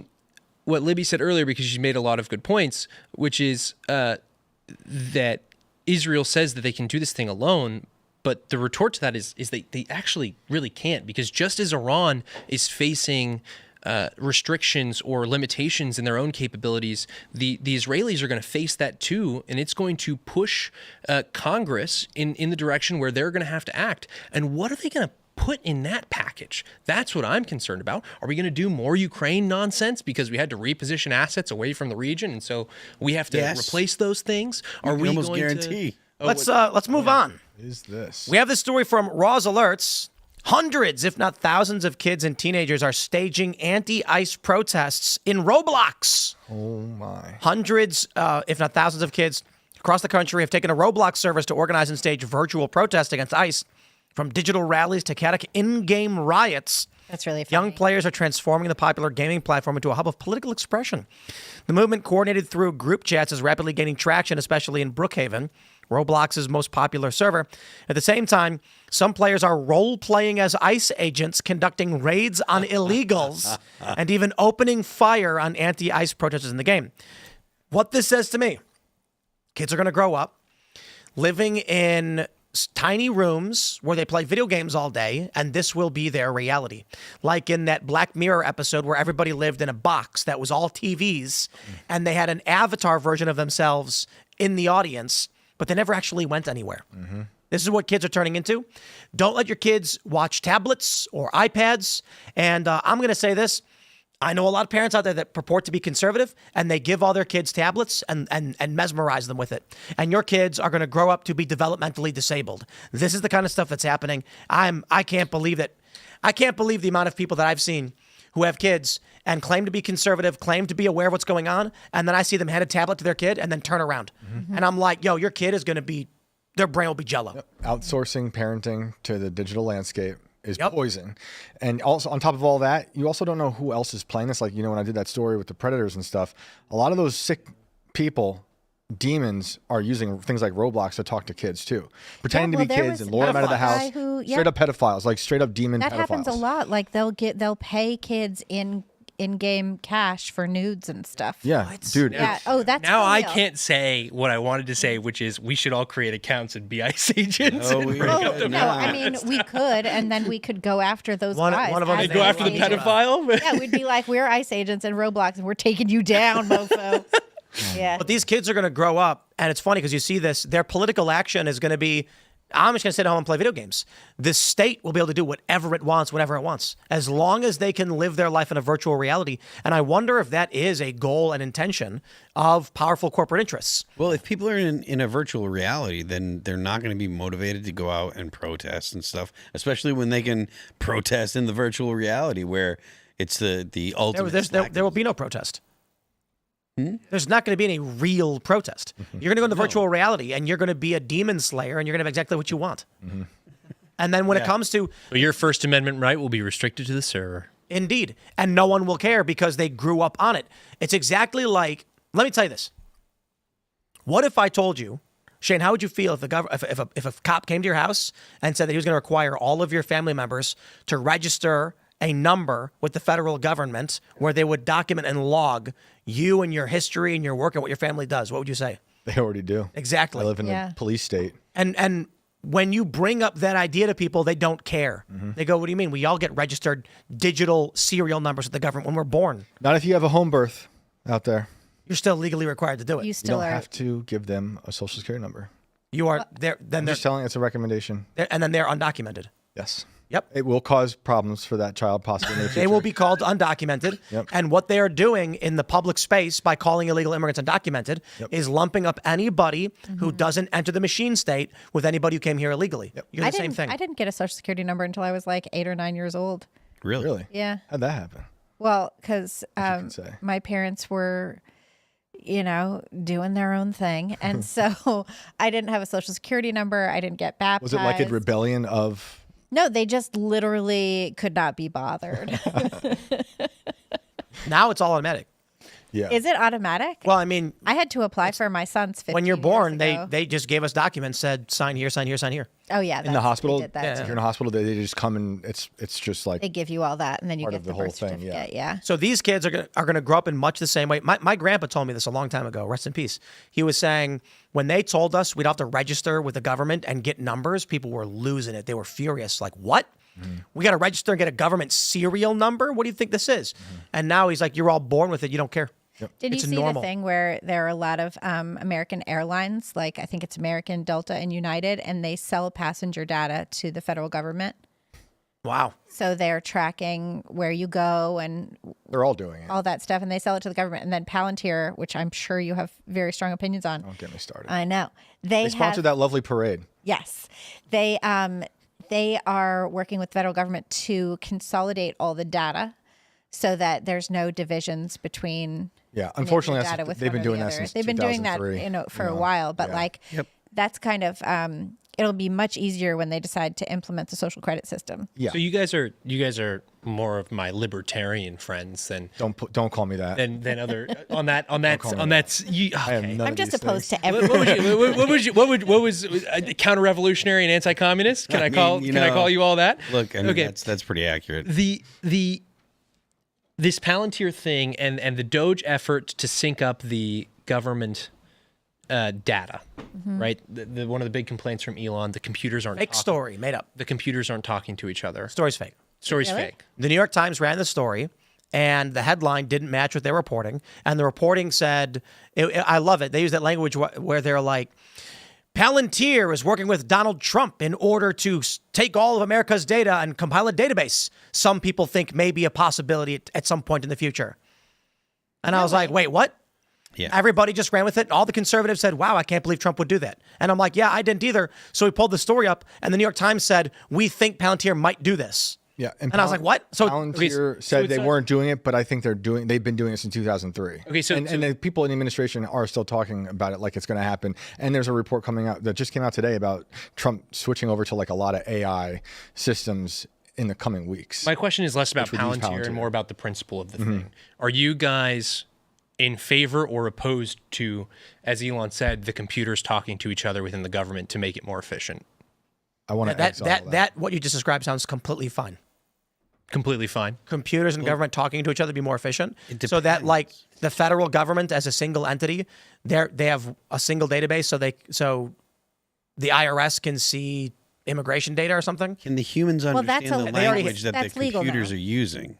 That matters. What? If I said it, can the humans understand the language that the computers are using? What does that to mean? Talk to each other. Can Computers talking to each other just means that if you work for the IRS, you can see immigration data. Okay, that's fine. Which But of It doesn't mean the That was computer fine. is literally going, "Hey, immigration computer, let me talk to you." well, I'm talking about like using AI or whatever. There was that story about the AIs that when they started talking to each other. That's not what this is. That's why. The issue that Elon is talking about is that if you're in the IRS, you can't see if someone's an illegal immigrant because the DHS data is separated. Yeah. So he's like, why can't we just actually see in the tax files? We have the data over here. My attitude is the government has access to it already. It's already public data the government has. I don't care if the IRS goes through it and can see what DHS has. But so one of the counters that I've heard from someone who is actually on the libertarian side of the spectrum is if I'm under investigation for something from the FBI or something like that, and I'm at the same time, I've never been convicted of anything. I'm innocent until proven guilty. And at the same time, I'm applying for a small business loan, for example. Do I want the Small Business Administration to be able to see that I could be a no good scoundrel that Except they usually have in the application, are you currently accused of a crime or pending litigation and legal challenges when you apply for loans? There's even a box you can check on, are you a no good scoundrel? no, I know. You're required to. No, no. That's the whole ban the box conversation. But do you think? I guess Yes. in the scenario that I was talking about with this friend, which was like, what if there is a FISA thing or whatever? Let's just say there's information that the government has that shouldn't be handed over to all the different organizations. I think it should. Hold on. You got to clarify what that means. What data could one agency have that another agency should not have? That's an important question. Let's see, because this was a comment from a friend, so I'll try to steel man. What about your debt? Like, what if you have tax debt that you're paying off? Should every agency know about your debt? Okay, let's go with that. They That's- already have the right like to a know better these case than things I'd for the come up most with. part. And so what? No, you guys were looking for an example. So, Yeah. Yes. Yeah, I don't care. yeah, that's the one I I came don't up like with. it. I mean, there's already credit reporting agencies, and they can just ping your credit whenever do they that. want, whether you like it or not. Your taxes show up on your credit report? I don't think they do. The one thing that I think is so when Obama did the ACA, there was a lot of consolidation of data, computerization of data that had not been done before, and what that led to, right, was HIPAA, where you have to say like you agree that they can't share your data anywhere, or like you have to sign off on that. I wonder if there is sensitive information that could be, agreed upon of what sensitive information could be defined as, if you could have some kind of HIPAA thing. Yeah. Or I don't know if the armed EPA agents know this or can access this already, but do you want the armed EPA agents knowing that you are a registered gun owner? Well, Yes, I do. They're all armed. Every I think agency has Every some gun kind of, owner is armed. No, I think no, the benefit of the right to bear arms in a modern society is we do not want anybody shooting at cops. We do want the government to fear its citizens. So yes, I'd love it if they knew that I was a gun owner. Now, I don't think I should have to register my guns and tell them what guns I have or anything like that. That is a problem. But I don't mind if law enforcement is like, hey, let's be very careful going to this guy's house. Yeah. They should do that with everybody. But Because I'm more inclined to think that those are like the second and third order effects of Doge that could really modernize and revolutionize government. the principal issue with government is corruption. Yeah, because it's always going to turn into something. They sell it with like good short-term benefits, like we're going to take care of immigration and stuff, which I want, mass deportations, but it turns into, I think, uglier stuff. Especially, who knows how the social credit score will work and what they could pull from there. It's going to be beyond just government collected data. It'll be stuff that, complaints, like we'll have personal Yelps that the government will dip into. It's going to be, can you get a loan? Can you, use your credit card here? Can you be in this place? Like, can you walk fly? in? Yeah. Can you fly? That's those kind of things are the most obvious. The biggest problem is not, in my view, the sharing of data. The biggest problem is that is the loss of community, and that's going to destroy human civilization. So the way I tend to explain it is, when you live in a small town, and Shane is a young man, and he's speeding down the highway, and he gets pulled over. And deputy comes up to the car, and he goes, "Shane, what am I going to tell your daddy when I see him down at the bar? You were speeding again." And you're like, "Oh, Deputy Smith, please don't tell my dad." And then he's like, "Well, I'm going to tell him. I'm going to let you off with a warning, but I'm going to see him, and he's going to whoop your ass when he gets home." And you're like, "Ah, crap." In a modern society, the cop walks up, and you go, "Excuse me, officer." And he goes, "Shut up. Here's your ticket." And you go, "What is this for?" And he goes, "Don't care, tell it to a judge." And you're like, "I wasn't speeding." He goes, "Have a nice day," and he leaves. I agree with you, but it would be worse than that because it's going to be a drone that you don't even interact with. Exactly. Yeah. And the drone's going to pull you over, and it's going to go, "Shane Cashman, you are wanted for murder." And you go, "What?" And it's going to go, "Error, murder, error."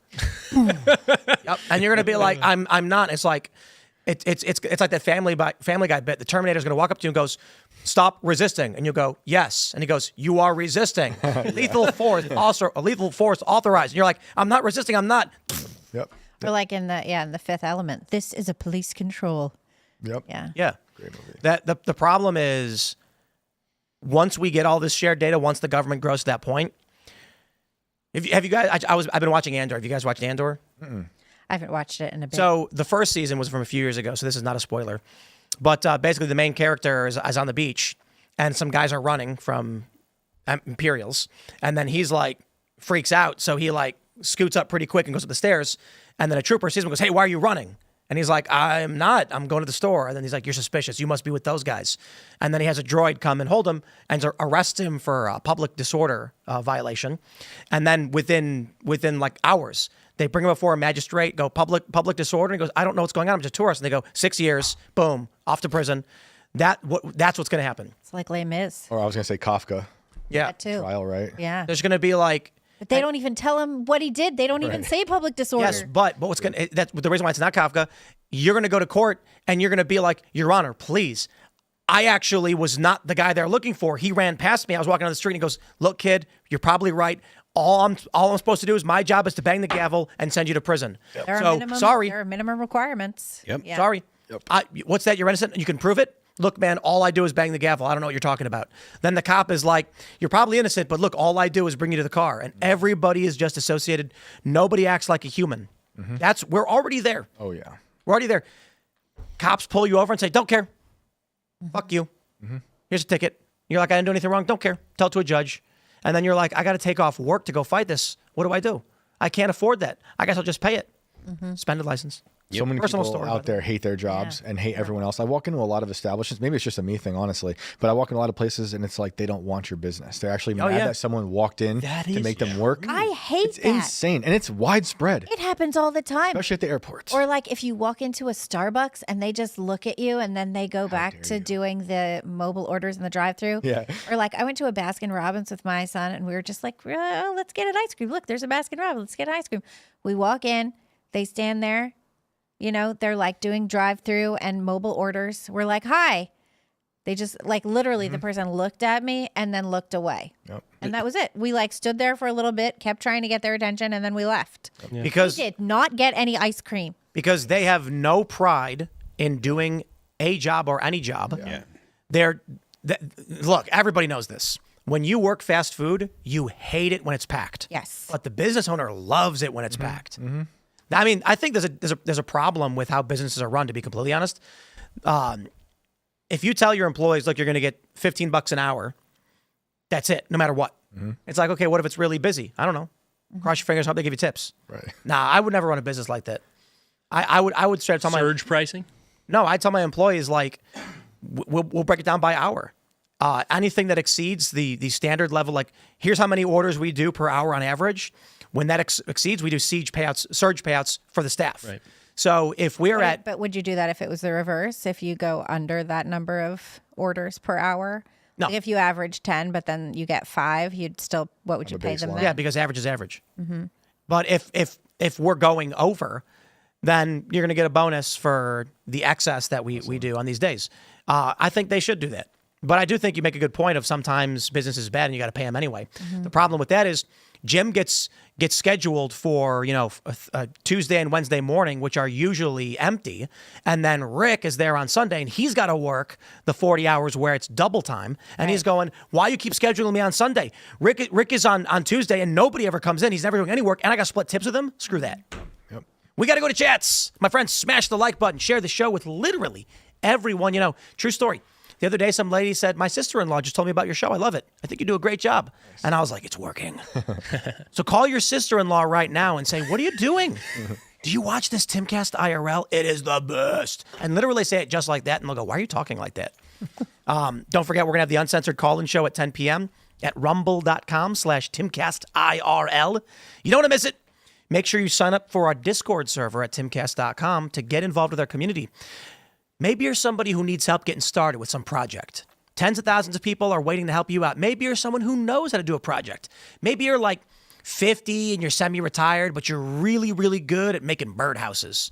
Now, I bet there's a guy in that Discord that's like, I really wish someone could teach me how to make a birdhouse. And that's you. And they need your help. So join our Discord today, and you can actually call into the show Monday through Thursday at 10 p.m. In the meantime, we'll grab your chats, my friends, and see what y'all have to say. We got Mythos671. He says, honestly, I'm kind of here for this fight. Where do you think all the bombs that hurt and killed our military in Iraq and Afghanistan came from? Indeed, from Iran. And that is the argument. There's a viral tweet going around right now saying that the U.S. just found a massive nuclear enrichment facility. It's from a month ago, actually.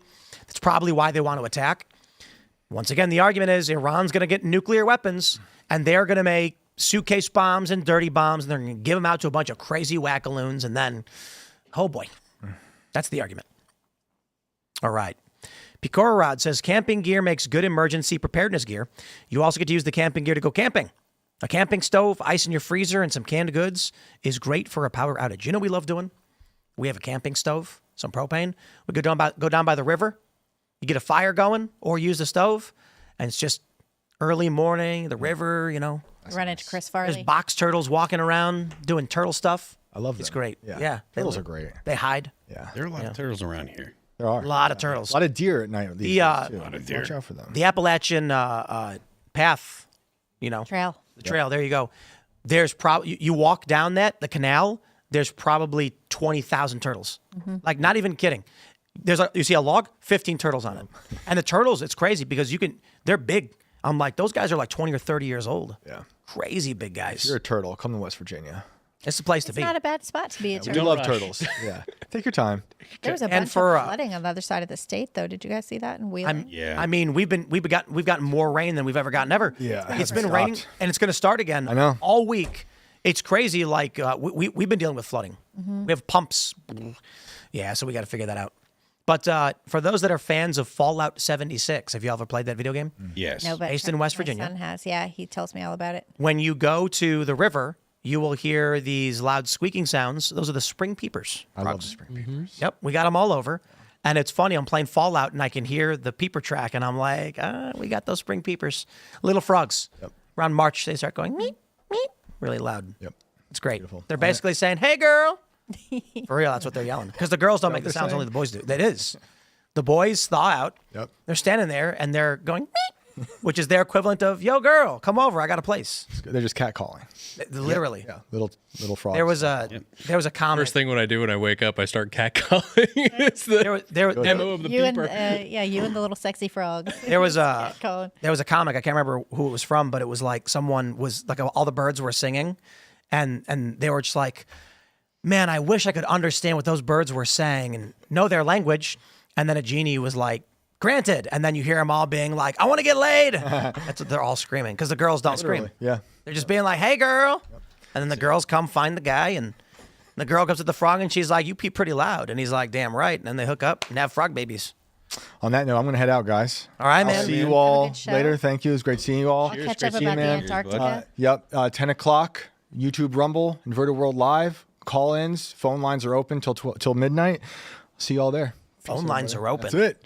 Cheers, bud. You must get crazy. We need callers. ghost stories. Yeah. That's what it This is. is what I went on a road trip when I was driving from the North Dakota pipeline protest across the U.S., and all I did was listen to this podcast where it was people who called in and told ghost stories, and it was the best podcast. I can't remember what it's called. I listen to a lot of those ghost story podcasts. I don't like the true crime, but I like the ghost stories ones. Because there's like some old guy, and he's like, I went down in my basement, and I saw a man with a sword. Do you ever listen and to he was Radio gone." Rental? And I was like, whoa, it's crazy. Radio Rental has creepy ghost stories type things. Tales from the Inverted World has creepy ghosts. Yeah, that's good too. All right, let's grab some more. What is this? Neboop says WC-135R Constant Phoenix is airborne in the U.S. nuclear detection aircraft, only up when there are threats. China warns of Chinese to leave Israel via road. Whoa. Spiceship says, Tim, you said on IRL months ago, the deep state would allow Trump to be the Republican nominee in exchange for continued wars. Indeed. My point was that Trump went to the deep state and says, I said, maybe he surrenders. Maybe he gets a deal. Trump goes, listen, this constant war of trying to put me in prison is not working. My base is strong. You're not going to win. I don't want to keep fighting. Leave me alone. They say, okay, here's the deal. We'll let you run America as you want, but we get war with Iran. Maybe Trump said yes. Israel, Iran trending 1.42 million posts. Wow. It's the big I story. swear we're going to wake up and it's going to be like U.S. jets bombed by Iran. Because we've already had Iranian-backed rebels attacking U.S. military assets. Sirens across northern Israel following another barrage of Iranian missiles. All installations across the U.S. Indo-Pacific Command area of responsibility have raised their force protection condition from Alpha to Bravo. Is Bravo worse? I don't know what that means. I thought No idea. Yeah, I don't know. It's like 5 minutes ago. All right, let's grab some more. Uh-oh. All right, here we go. We're loading it up again. Let's see what we got. Just want to shout out that Roblox guy who, he's Lamigua? waving a Mexican flag and his avatar has a Lakers jersey on. Oh, hey, I think good it's for the him. most apt. Yeah, that's pretty good. All right, we got Schlip, who says the Short Act and Hearing Protection Act are both in the Senate Finance Bill. Yes, they This makes are. me harder than John Bolton thinking about war with Iran. It's great news that the Short Act made it. I I can't believe it, but it actually might. So this is short-barreled rifles and suppressors. Short barrel rifles. Short I am barrel going to shotguns. buy so many. Yeah. There was we went out with Phoenix Ammunition, and he had it was a pistol, but it had a brace, so classified as an SBR and NFA item. And it's just the safety of it, the safety increase of this weapon, because the accuracy. Now imagine if these guys in Utah had short-barreled rifles, 9mm, instead of these handguns where they couldn't aim. Yep. Their accuracy would have been better, and they wouldn't have killed the innocent bystander, only the innocent man they were shooting at. Yep. That would have been such an improvement. That is. And you got me defending Antifa again. I don't like them, but you're allowed to open carry in Utah. They shot at some random guy for open carrying. That's insane. Yeah, that's nuts. Jeez. Anyway. And then the cops seem to be backing them for doing it. Seem to be. Yep. Yeah. Soapy Enigma says, can we call this the Summer of Kings instead of Summer of Love 2.0? I liked it. Yeah. Summer of Kings. Every home a castle, every man a king. You see what We're Michael all Malice kings. posted? What? No, I didn't see it. It was AI image of Martin Luther King Jr. And it said, Martin Luther King Jr. Day is racist against white people. # no kings. Spread the word. Something like that. Yeah, no kings. Yeah. All right.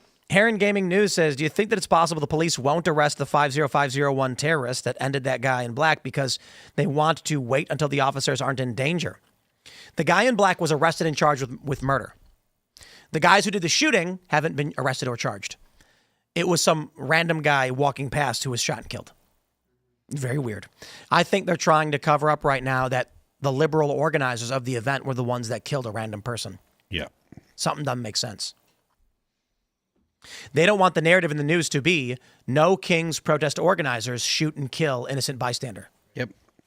That's why even in media, liberals are claiming the guy who got arrested was the shooter. Because they're not following Or they're intentionally trying to obfuscate what really happened.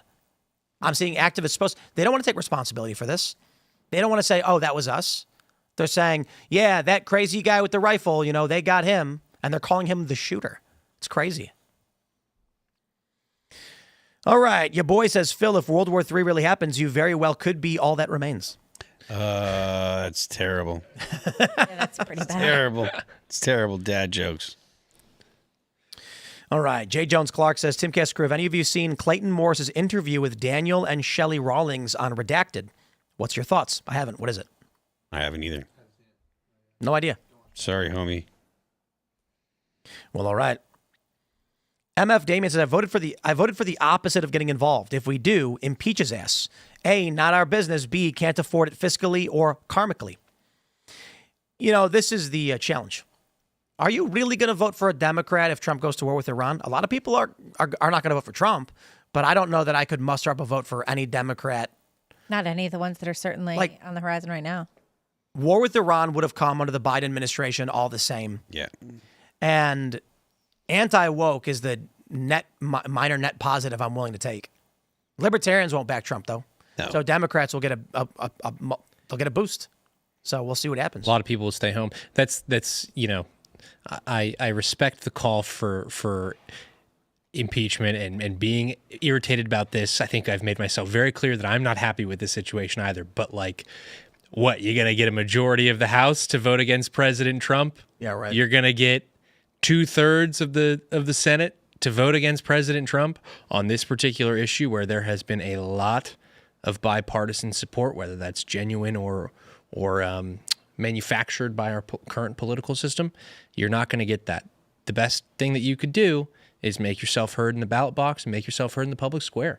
I mean, I think one of the things that we underestimate a lot is how closely, whether that's this administration or previous administrations, do pay attention to the online discourse and use that to the best of their ability to figure out where the American people are at.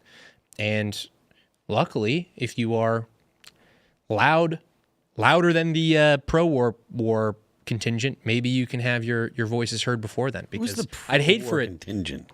Huh? Who's the pro-war contingent? Neocons? Yeah, all the neocons. The people that are The people who supported DeSantis are largely you know, they love to go, I'm not pro-war. And I've seen a lot of these people say pro-war is such a stupid thing to call it. Nobody wants the war. And I'm like, I'm generally just saying you support U.S. involvement in foreign conflict. And like, let's look at how this narrative has shifted for the last, however long this has been happening, 72 hours, more than that now. This is Israel's war. We're not asking you to send your boys and girls overseas. This is Israel's war, but we still need some assistance to actually get the job done. This is Israel's war, but we're so excited to have your Nimitz class, your Nimitz group, and what were the planes, the refueling planes, and your war assets repositioned to the region so that if it hits the shan, you will come to our aid. I love that. Do you see that in Wag the Dog? Yeah. William H. Macy says, Yeah. when the fit hits the shan, Yeah. somebody's going to have to stay after school. And Robert De Niro goes, I have no idea what you're talking about. Yeah, I mean, but that's the thing, right? Like, this is how quickly this narrative has shifted, and those are the people who I am interpreting now as the pro-war contingent, because at some point they're going to have to acknowledge that Israel can't go it alone. This is what Bannon's been saying over and over and over again. Hey, you pursued your national interest. You have to make sure that you can do this by yourself, or this is not something that's in our interest. John N. says, let's talk about how much support Trump will lose over this, and he loses the midterms, House and maybe Senate. I don't know. I think we're going to see all the polls skyrocket, and the media is going to be like, this was the first time we've seen Trump truly doing what a president needs to do. That's generally what they do. Rachel Maddow's going to come out and she's going to say, I was wrong about Trump. He's the greatest president for putting boots on the ground. She's going to love it. Yep. Yeah. Yeah. I think it'll stay. I think it's all baked in at this point. Yeah, I'm not so sure that I mean, I think the only thing that can derail at this point, the Democrats are in such a mess and in such disarray. The only thing that can derail a strong showing for the Republicans is the economy. So just as long as the economy's, plugging along and people are feeling like they're going to be employed and their job is safe and they're feeling like they can pay the bills, then I think that's the best chance the Republicans have. Yeah. In the fall. It's a dangerous I think there's situation. The approval rating can only go down. I think there's no off-ramp because they say that every 7 years, every cell in your body has been changed. Mm-hmm. And that means people like Mark Ruffalo are composed of cells that are ingrained in hating Trump. There's nothing you can do to break that image from his mind. You can try to explain that story was a lie and this story was a lie. But we're talking about a flower that has grown in a pot of I hate Trump. You're going to try and go all the way back to the origins of Trump and try and correct every single lie they've ever seen. It's not possible. Mm-hmm. Because in their mind, the average person doesn't know or remember the data points that they've collected that brought them to that point. So it's not even an issue of, listen, you hate Trump because of these stories principally. It's you don't even remember why you hate Trump. So when you see a video of him, your brain goes into this is wrong for all the reasons I assume. Trying to explain to someone why, like when that soy pill guy came on and said Trump didn't he did say he wants to condemn the neo-Nazis, but he made the argument that Trump and everybody knew it was organized by neo-Nazis, so Trump shouldn't have been defending it at all. They're still always going to make an excuse why it doesn't matter if they're wrong because they're technically right. So take an anti-Trump person, 7 years later, and their entire body is just ingrained. Orange man bad. I doubt you'll be able to pull them out of that cult. People do come out of it. I mean, you remember Brandon Strzok, who sure. did the walk away? He had a whole thing That about was a long time ago. It was a long time ago. Yeah. The question that I'm asking it was is, hopeful. some people may still break out, for sure. Trump is doing well. But I'm saying, there are people that are just gone. I don't see it, like Rosie O'Donnell. Yeah. I don't see her coming back. And it's hard to see America humming in the next 4 years in the same way that it was humming in 2019. I mean, we were moving and grooving. There was some unanswered campaign promises. We were struggling to get the wall built. We were struggling to bring the troops home. Deportations were not at the levels that they currently are at. But as you said, Phil, at the end of the day, it was the economy. Yeah. And that economy was going gangbusters until, Wuhan. Till COVID. Wuhan went Wuhan on us. And it's hard to imagine, I think, an economic scenario in the next 18 months where we can get there, even if they're able to pass this big, beautiful bill by July 4th. I agree with you. I don't think that the key to winning is having an economy like in 2019. I think the key to winning is having an economy where people don't feel like they don't feel the inflation anymore, and they don't feel like they're treading water and still drowning, or they're constantly getting behind. One last one. We got Corn Pop who says the airport in Israel is closed until further notice, Tim. Nobody can leave. The airports, the airspace in Israel is closed down. So the only ins and outs are by road, and we know who surrounds. And boat. Yeah. But we know who's surrounding Israel, so good luck with that. There were a bunch of Israelis who ended up Ships. stuck in Cyprus. Wow. And I saw some footage. 9 people managed to get a tugboat to take them home. Wow. My friends, smash the like button. Share the show with literally everyone you know. Maybe you're old and you have an adult grandchild and you haven't talked to them in a while. You come up and say, hey, kid, how's it going? You watching that Timcast IRL? And they're going to say, Grandpa, I watch every night. Thank you. We should be friends.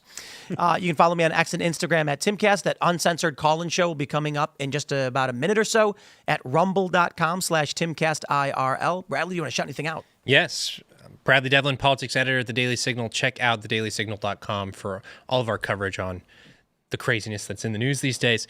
My show, the Signal Sit Down, we're trying to expose how Washington really works by talking to people who have experience on the inside of this hellish swamp that I live in. And make sure to check out The American Conservative, where I'm a contributing editor. I'm at Bradley Devlin. I'm Libby Emmons. You can find me at Libby Emmons on X. You can sign up for my newsletter at thepostmillennial.com/Libby, and I'd love if you do that. And I just wanted to shout out a Timcast fan that I met at Turning Point USA's Young Women's Leadership Summit over the weekend, Andrea McPherson, who has a new brand called Sayor that's all made in the United States. And I bought this shirt, and I love it, and I just wanted to say that she's awesome and everyone should go check out her stuff. Resort wear made in the United States by a conservative woman, and it's all really pretty. Nice. Yeah, very cool, right? That's so Very cool. I love that. I am Phil That Remains on Twix. I'm Phil That Remains Official on Instagram. The band is All That Remains. Our new record is entitled Anti-Fragile. You can check it out on Apple Music, Amazon Music, Spotify, Pandora, YouTube, and Deezer. Don't forget The Left Lane is for Crime. We will see you all over at rumble.com/TimcastIRL for the uncensored call-in show. Thanks for hanging out.